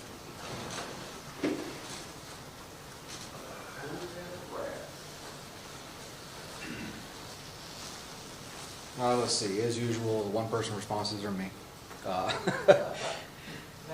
Yeah, the incomplete reports, those are some stragglers from the ice storm. We're trying to get those worked out. There was a lot of confusion at that time, just trying to figure out who actually ran those calls, so we're still working on that. We're starting to whittle that down a little bit. That may actually be down to 0 now, because this report was generated a couple of days ago. Have 2 new volunteers. One of them is a fully certified firefighter and paramedic. He's come on board and he's going to be volunteering with us. We also got a junior from White House ISD who is volunteering with us. He's also doing a program through White House ISD where he comes to the station during the school day, once or twice a week, to be with that crew. It's a public safety, public service class that he's in, and they send them out to police departments and fire departments to kind of view them and understand what life is like in a public service organization. So he's a volunteer with us, and he's also doing that with us as well. Let's see, what else? There are 2 things that I'd like to bring up. I don't want it to sound like I'm complaining. It's just something for us to consider and think about in the future. One of them is around logistics. There's a lot of work, there's a lot of great work going into logistics. I think we need a little bit of maybe clarity on what logistics is supposed to be used for. Specifically in my case, what I've been experiencing has been around medical equipment. The previous instruction was we were supposed to send the request to Lieutenant Gerald for equipment for medical supplies. I don't know if that's with logistics now or not. We just need a little bit of clarity on that. And hopefully, as logistics ramps up, as we start to get some of these things moving, we can get a little bit more streamlined in the ordering of some of this equipment. Right now, my med bag in Flint Command 1 is not up to snuff for what our requirements are. There's an order in place right now, but it is taking a while for us to get that equipment in stock. And so I've been with a incomplete med bag for a couple of months now. So just things that we need to work on, things that can, areas for us to work on in the future. The other thing I wanted to bring up is Flint Ladder 2. And I don't know what the result was of the apparatus review, but Flint Ladder 2 is in a rough state right now. I know that Mike and Seth have been spending a lot of hours trying to get it back operational. There's an issue with the PTO for the aerial device, the ladder. It cuts in and out randomly.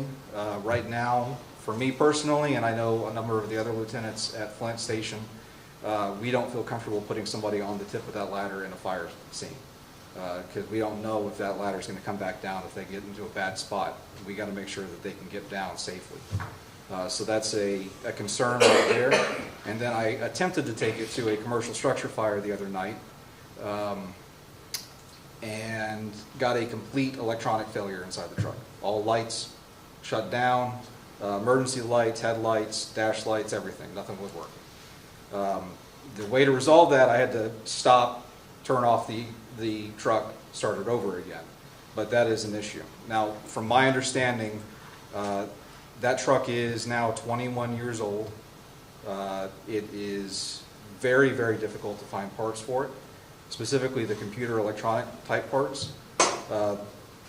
when Tyler, we got that truck from Tyler, when Tyler bought it, I think they got some of the extra bells and whistles on that truck that a lot of the other ones don't have. So we've sent it, or from what I understand, Mike has spoken to Pierce, and even Pierce goes, we don't know, this is a very weird setup, we've never really seen, you know, it's rare to see a truck like this, we don't have computer parts to replace it. So my statement on it, something to consider for the future, something to be aware of. Flint Ladder 2 is on its last legs, and we're about to not have an aerial apparatus in Smith County ESD2. So we probably need to put a lot of thought into where we're going to go from here. Are we going to rely on mutual aid departments, or are we going to invest and actually get an aerial apparatus for Smith County ESD2 to replace it? So that's what I've got for right now. Do you all have any questions? Okay, thanks.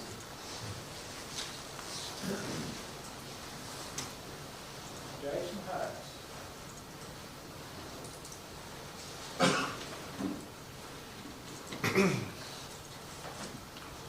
Good afternoon. Since we went to 33 incidents for the month of January, on here it says we have 2 one-person responses. I only found 1, so I'm not sure what the second one-person response was. The only one that I found was a smoke investigation that the lieutenant took the command truck and went to that investigation with. Incomplete reports, it's not on Jackson's side. There's several mutual aids that we did that the other departments have not completed their reports. So we're good on that part. And the one missing report I did not find. When I did the report, it did not show up on there. So I guess this was printed prior to it being completed. Have not had any new personnel to come to the department. We're still with the 3. The 3 of us have signed up for the basic wireline course online, so we should have that completed by April. Have any questions for me? This report showing you like 10 people, and I know in the past year, even 2 or 3 people on the roster, and this report showed 10, so I just... Yeah, some of them need to be removed. Okay, I just, you know, getting all these new people in. No, we only have 3. Okay. Any other questions for me? All right, thank you. Noonday. Commissioner, both of my chiefs are working this evening. Okay, thank you, sir.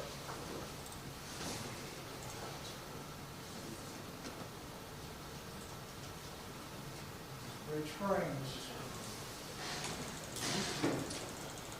This is my first in front of the big podium. We had 89 events, no incidents that I know of. 4 one-person response. I know a couple of those are me, carrying tanker to the scenes. Shows we got 14 people on the roll.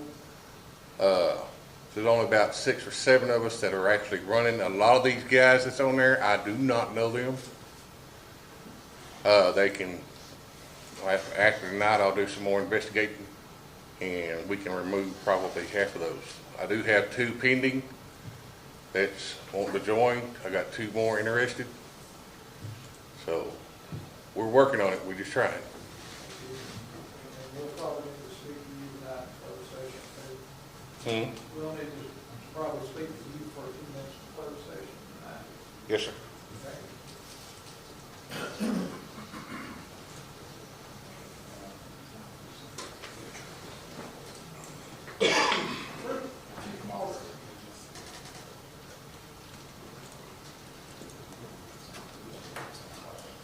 We had 31 incidents and no one-person responses. I have put 2 on at night, so just for satisfaction purposes and everything else. And we got a grant for one of the military trucks, and we I signed the papers tonight so we can send back in to get the skid unit that goes in it. We're gonna take care of that ourselves.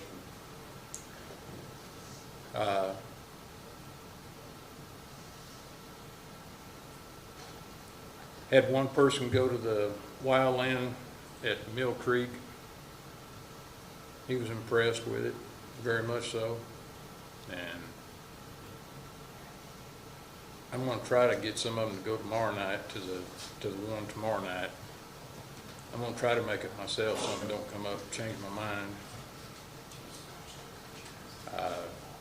Question on that, is that been paid out countywide, to let everybody know about it? It was emailed out, and I asked Clinton to page it out also. I think he did. I was out of town the next day, so I didn't know whether it was in. Should be some good training for as well. Yeah. If people can get off time, go to it. Right.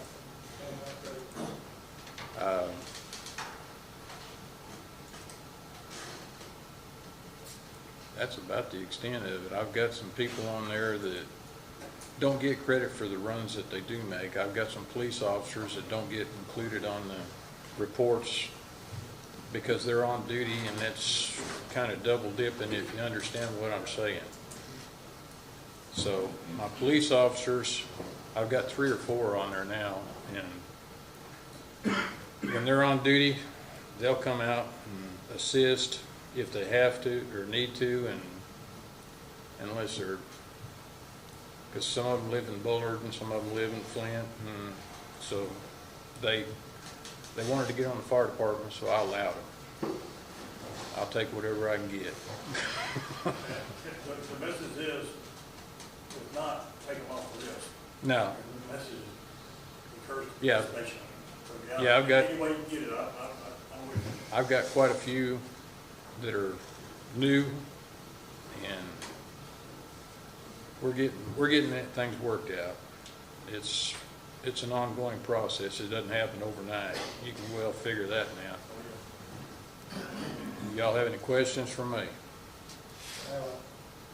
You're replacing a truck with another Yes. truck, is that right? Yes. So you're dropping it off, so there's no incurred cost for the district, That is correct. right? Sounds good. I discussed it with Chief Greaser. Pardon me, it slipped my mind. I understand you're getting old like all of us. Yeah. Age happens. Thank you, Chief.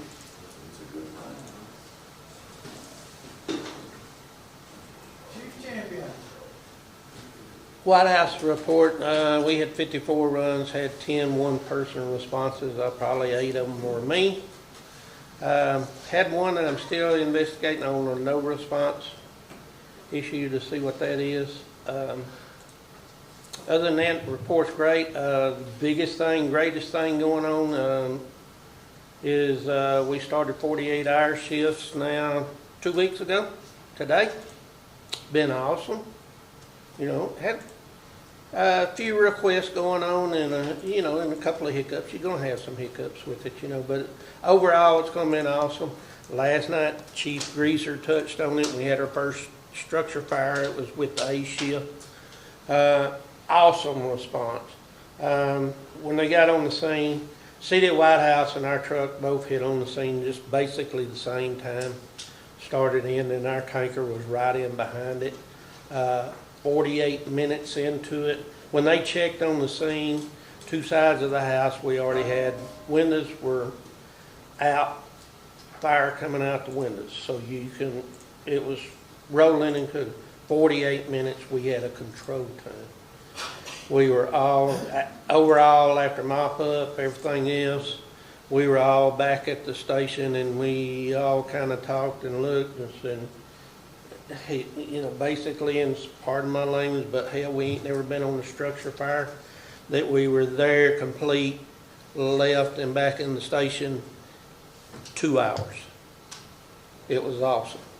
I think having that 48-hour crew does make a difference.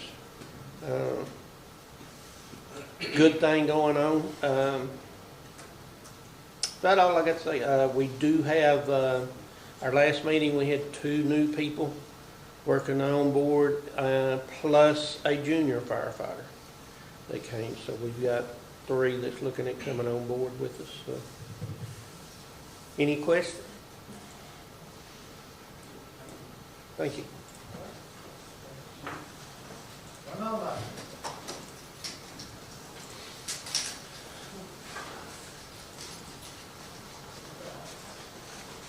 Good afternoon. We had a total of 76 calls that you see there. We had the 8 one-person responses were predominantly medical. We had a few there that we're going to look into, see if we can, what we can do to correct that problem. We had the 1 no response, which was, I believe, a medical call first thing in the morning there. That 6 to 8 o'clock area was a little tough for some of the volunteers. But I did have 5 firefighters complete the ESD2 in Kilgore Academy. I had 1 firefighter complete his testing for SFFMA Firefighter 1 and Hazmat Ops and Awareness. Had another one complete his testing examination for Firefighter 2. Well, it means we have training 3 times a month, 3rd Thursday of every other month, 2nd and 4th Saturday, and we did get a grant. I'm working with Chief Smith on for the retention and recruitment grant through VFI. I believe it's VFIS, it may be TFS, but we did receive a $3,000 grant to buy materials to help retain and recruit volunteer firefighters. Thank you very much.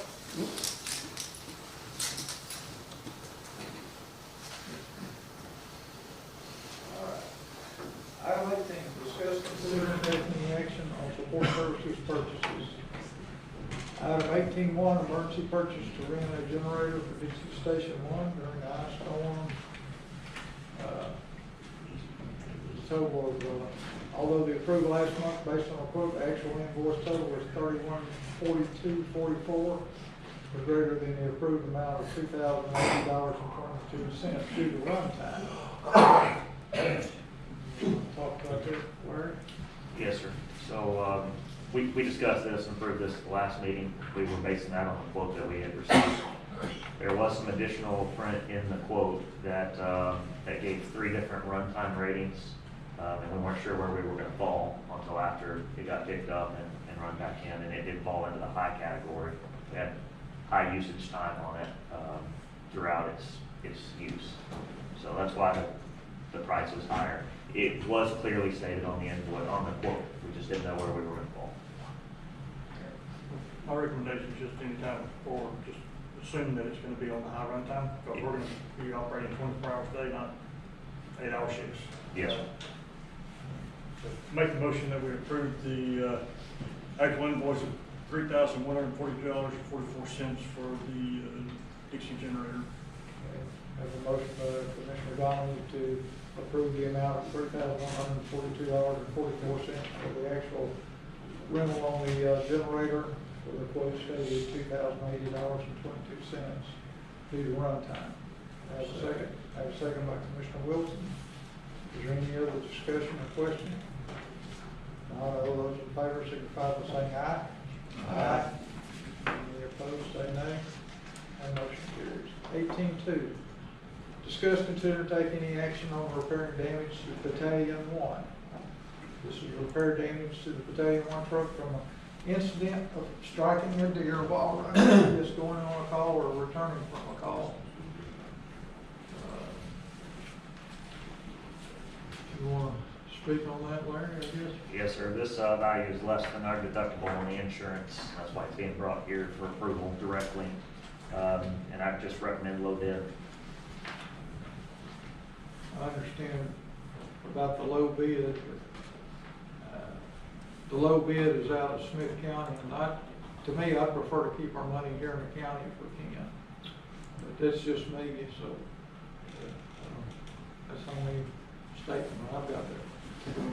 I would tend to agree with Commissioner Brown, with the exception that those other bids are 45 and 50% higher.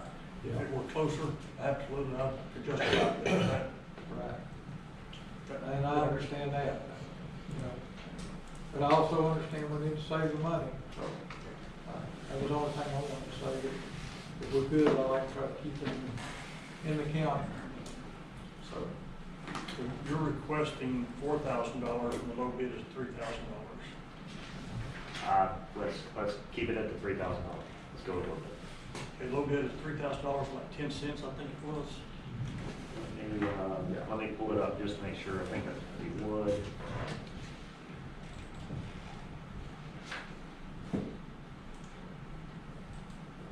$3,010 is correct. And you'll know on the quote, it does say insurance pay, but that is going to be direct pay. We're not going to follow claim on this. I'll make a motion that we approve the repairs at Wood Collision for $3,000.10. A motion by Commissioner Dominic, we approve the repairs of Battalion 1 using Wood Collision for $3,000.10. Is that right? That's correct. Okay. Have a second? Have a second by Commissioner Thornton. Any other discussion, question? None, all those in favor signify by saying aye. Aye. Opposed, say nay. Motion carries.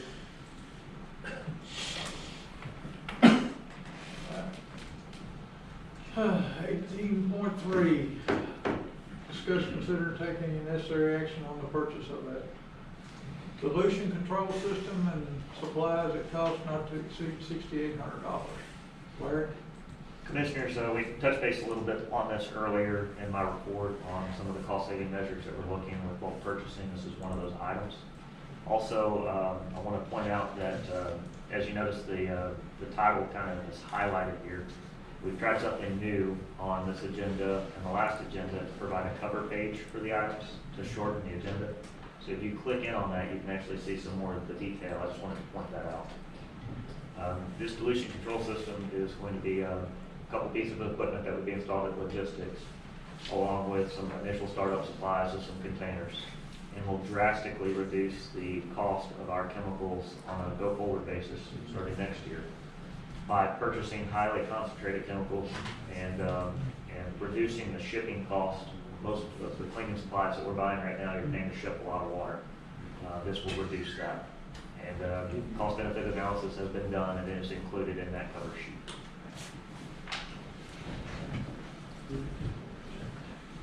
The funding request is for $6,800, but your summary did say that the pricing was reflective of sale price. There was some sales prices in it, and that's why we put it to not to exceed $6,800. There's one item in there that I think we're going to be over on the sales, hoping that it's in the cart and it's don't let us put that through. So the $6,800 wouldn't cover, even if it's no longer on sale. It will cover? Yes, sir. Okay, that's my question. All right. I'm going to entertain a motion on item 18.3. I'll make the motion to authorize staff to purchase pollution control system and needed supplies at the cost not to exceed $6,800. A motion by Commissioner Domney to authorize the staff to purchase the pollution control system and supplies at a cost not to exceed $6,800. Have a second? Second. And a second by Commissioner Edwards.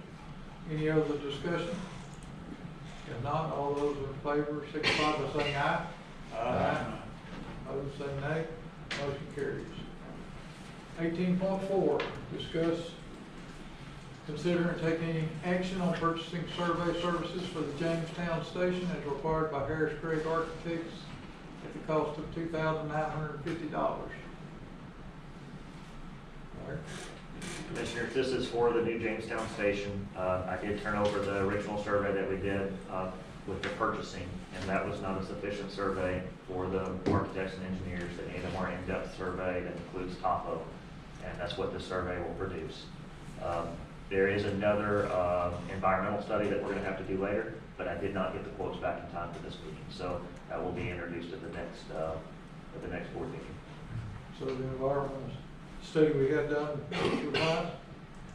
No, I think this is more of boreholes and big tests to make sure we don't run into stuff like, underground storage springs. and gas tanks in the middle of the ground. Right. Okay. All right. I'll entertain a motion on item 18.4. I have a motion by Commissioner Wilson that we this services done at a cost requested by Harrison Craig, not to exceed the cost of $29.50. Have a second by Commissioner Edwards. Any other discussions? Hearing none, all those in favor signify by saying aye. Aye. Any opposed, say nay. Motion carries.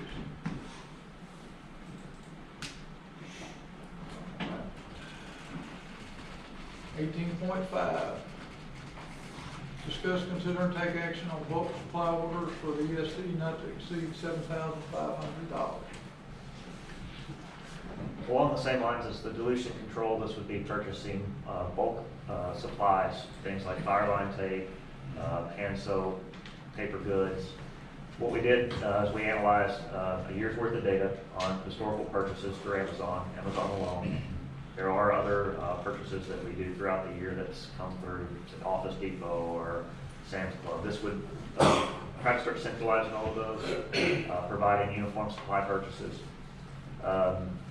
So what we've done is we've looked at what's the maximum number of savings we can get with the minimum quantity purchase that will still consume within a year or a year and a quarter. And that's what's recommended in this list. It should provide us with the maximum efficiency.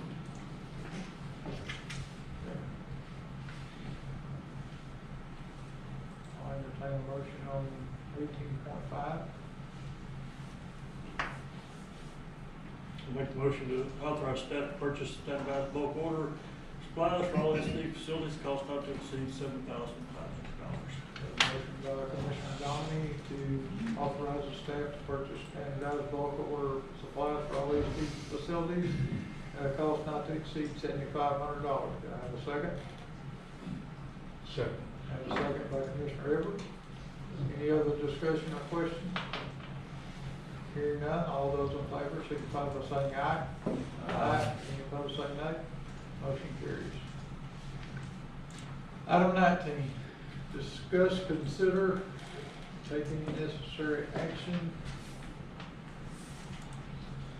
on Operations Division items. 19.1, discuss, consider, and take any action on the renewal of the lease with Lake Palestine Marina for Bullard Marine 1. Who's going to speak on that? Yeah, I'm available to make Okay. comment, and Chief Smith's available if we have any additional, but it's just the lease renewal for the marina so that we can keep the boat on the water. My experience is that it's pretty important. If you're gonna operate a boat, you know, the ability to get it on the water as quickly as possible is certainly the goal. And in this case, it's a renewal of an ongoing lease that we've had. So it's just before you renew the lease. And they switched over systems, so as far as Nancy Wright Properties was managing it, now it's back in the hands of the owner, so they switched over systems. That's when it has the agreement and everything all in that electronic document at this point. So when they sent that to me, it came all of it. What did we pay on that last year? I thought it was $1,500 last year. No, it was the same amount, Was it the same $21.50. amount? They did not go up. Okay. Initially, they had it, the first one I got was $24.50, and I started talking to the owner, and she said, our intent is not to go up, we're having some bugs in our system. I found the documentation from last year, she honored that and said, we're not going up. That's probably pretty cheap for a year or two. I'll entertain a motion that on this, and also that Chief Smith be allowed to proceed and execute the lease agreement electronically. So maybe. Okay. Motion by Commissioner Dominey for that. Have a second? Second. Have a second by Commissioner Ford. Any other discussion or question? Not, all those in favor signify by saying aye. Aye. Any opposed, say nay. Motion carries.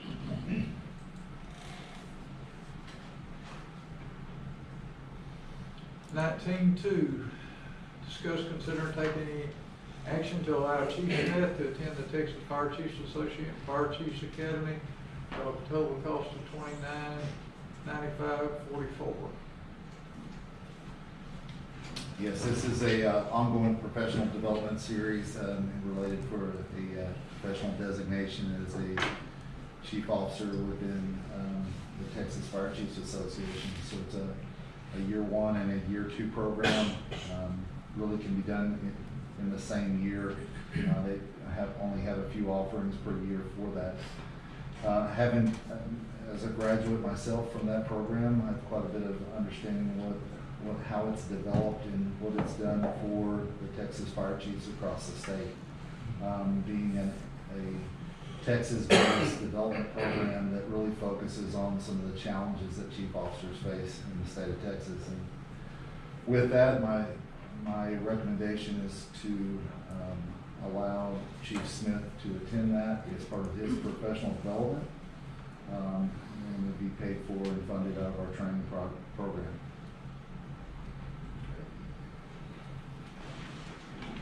Do we have a motion on 19.2? I'll make the motion. We have a motion by Commissioner Wilson that we allow Chief Smith to attend the Texas Fire Chiefs Association Fire Chiefs Academy at a total cost of $29,9544 to be paid out of the training fund. Have a second? Second. Have a second by Commissioner Edwards. Any other questions or discussion? If not, all those in favor signify by saying aye. Aye. Any opposed, say nay. And get your bags back.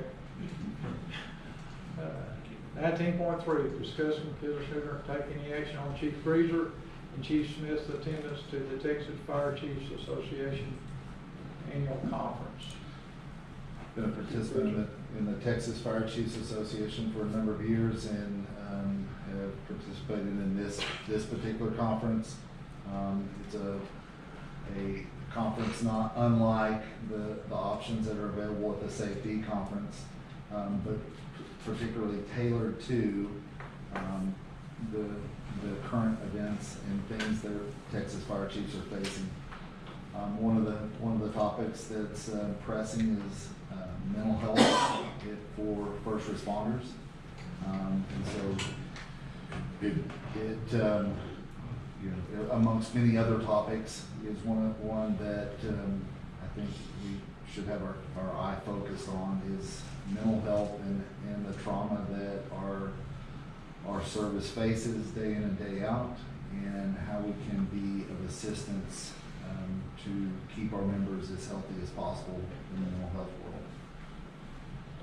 That's amongst many other topics that are available at that particular conference, but there's quite a few offerings that are available through the 3 days that we can focus on. So the amount of $34,2488 is what you're requesting. That includes the conference fee and your per diem and home for lodging and everything? That is correct, sir. Okay. All right, gentlemen. I'll entertain a motion for 19.2. Make a motion on 19.2 to, excuse me, 19.3, I'm sorry. Sorry about that, Brad. and make a motion on 19.2. Commissioner Creasy to the Fire Association Conference. Okay, I have a motion by Commissioner Edwards to approve 19.3 to let Chief Breezer and Chief Smith attend the Texas Fire Chiefs Association Annual Conference at a cost of $24,2488. Second. A second by Commissioner Blimey. Any other discussion or question? Hearing none, all those in favor signify by saying aye. Aye. Any opposed, say nay. Motion carries.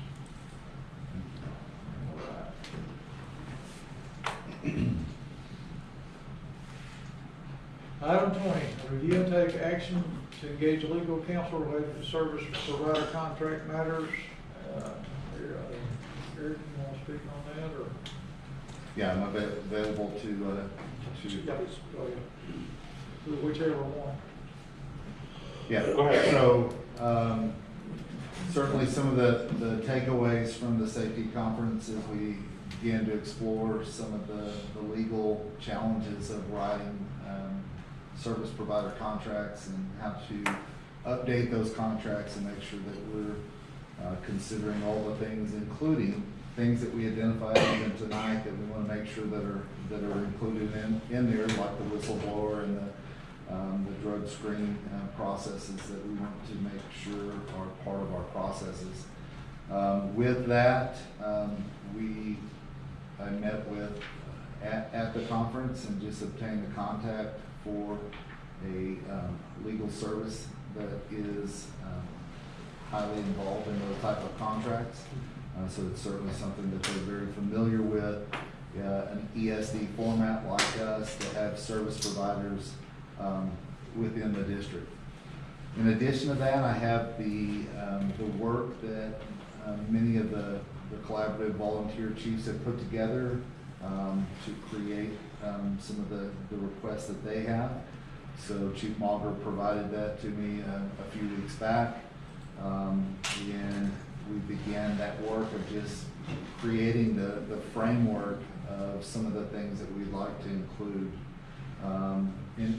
including those ideas that they've put together, as well as the things that we know need to be brought up to date with regards to that type of contract structure.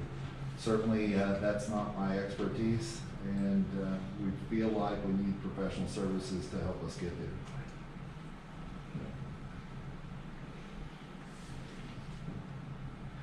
Chief Rick, did they give you any estimate on cost?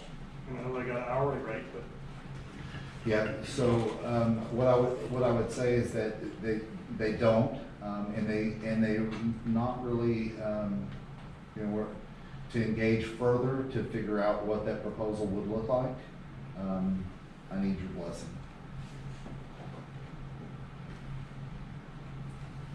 Now that doesn't bind you to a total cost until we get that proposal. There will be some minimal cost associated with them just going and doing the investigation. That's right. But we don't have any idea where that may fall. No, I don't think it should be just totally open-ended, but this to be, we were waiting on responses back from them at the 11th hour. I felt like it was important to move things along and get that before you. I'd be happy to have a not to exceed number established in a motion, but yeah, 5 hours I think would be. I think more along the lines of 5,000, get you started, and maybe progresses you through good ways if we prove you not to exceed 5,000. I totally concur. And my expectation is that we're going to manage that cost by managing the number of people that are assigned and working on it. Correct. And also, but I would make the motion that we approve the engagement of Kohler and Peeler. Right. Kohler and Peeler. Okay. With the not to exceed $5,000. The initial deliverable is an estimate for the total engagement. Correct. And authorize you to sign? Yes. Authorize Commissioner Brown sign it. Okay. A motion by Commissioner Dodd to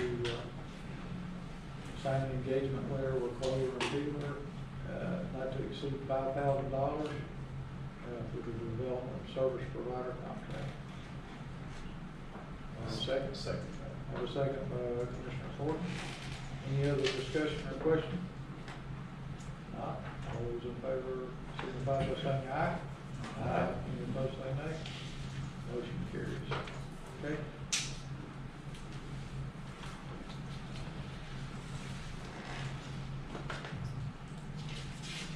Okay, item 21, with closed session, the board will convene a closed session in accordance with the Texas Open Meetings Act, Texas Government Code 591-071, 551-072, and 551-074.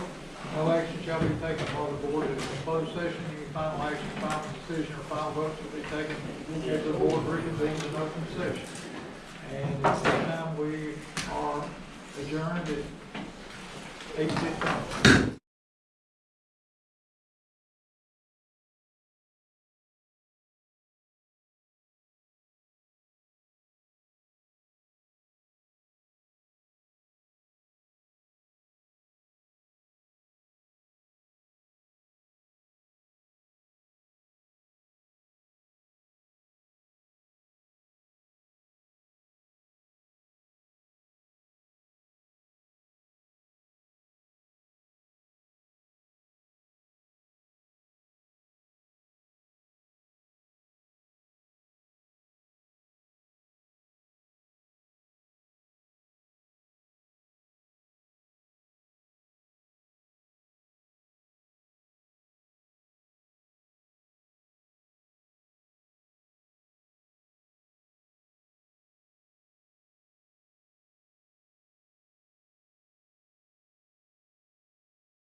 back to order at 9:29. Item 23, discuss, consider, and take any action on personnel matters. So I'll make the motion that we change the title from executive administrator to executive director.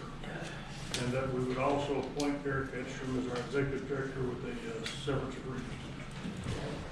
A motion by Commissioner Dominic, we change the executive administrator title to executive director. That we would appoint Eric Edstrom as executive director with a severance agreement. Have a second? Second. Have a second by Commissioner Edwards. Have any other discussion or question? If not, all those in favor signify by saying aye. Aye. Any opposed, say nay. Motion carries. Congratulations or condolences, Eric. Thank you, sir. All right. Item 24, discuss, consider, and take any action on matters concerning personnel and associated organizational chart. So we had to make some tweaks to the organizational chart, and there was 3 of them that were there. And so I'll entertain a motion as to which form y'all want. So there was, I'll add a little bit more clarity to it. There was some cleanup or correction on some of the areas in the hierarchy underneath the sports services director, where we had them reporting to the help desk or something like that. So that kind of stuff has been cleaned up in there. There were solid lines from HR and finance to the board. Those lines now are solid to the executive administrator with a dotted line up to the board. Then we are going to also replace the PIO position, and it's going to be the recruitment, retention, and community outreach position. It's much more than just the PIO role that we're looking for there.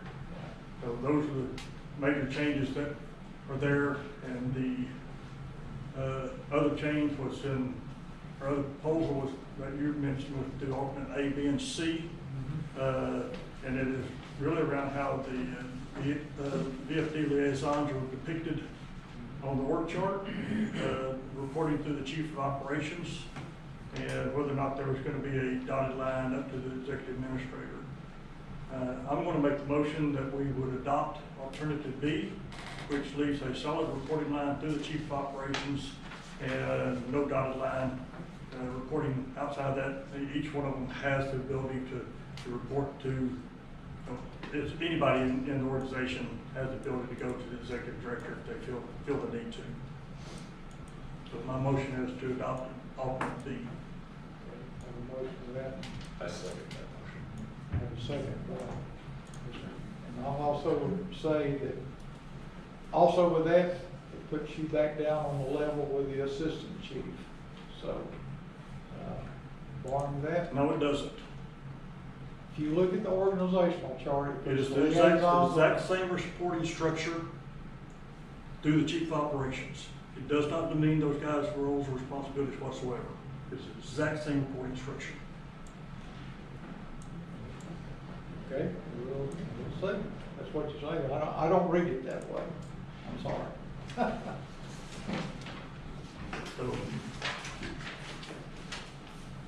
So here, the VFD liaisons report to chief of operations under alternate C.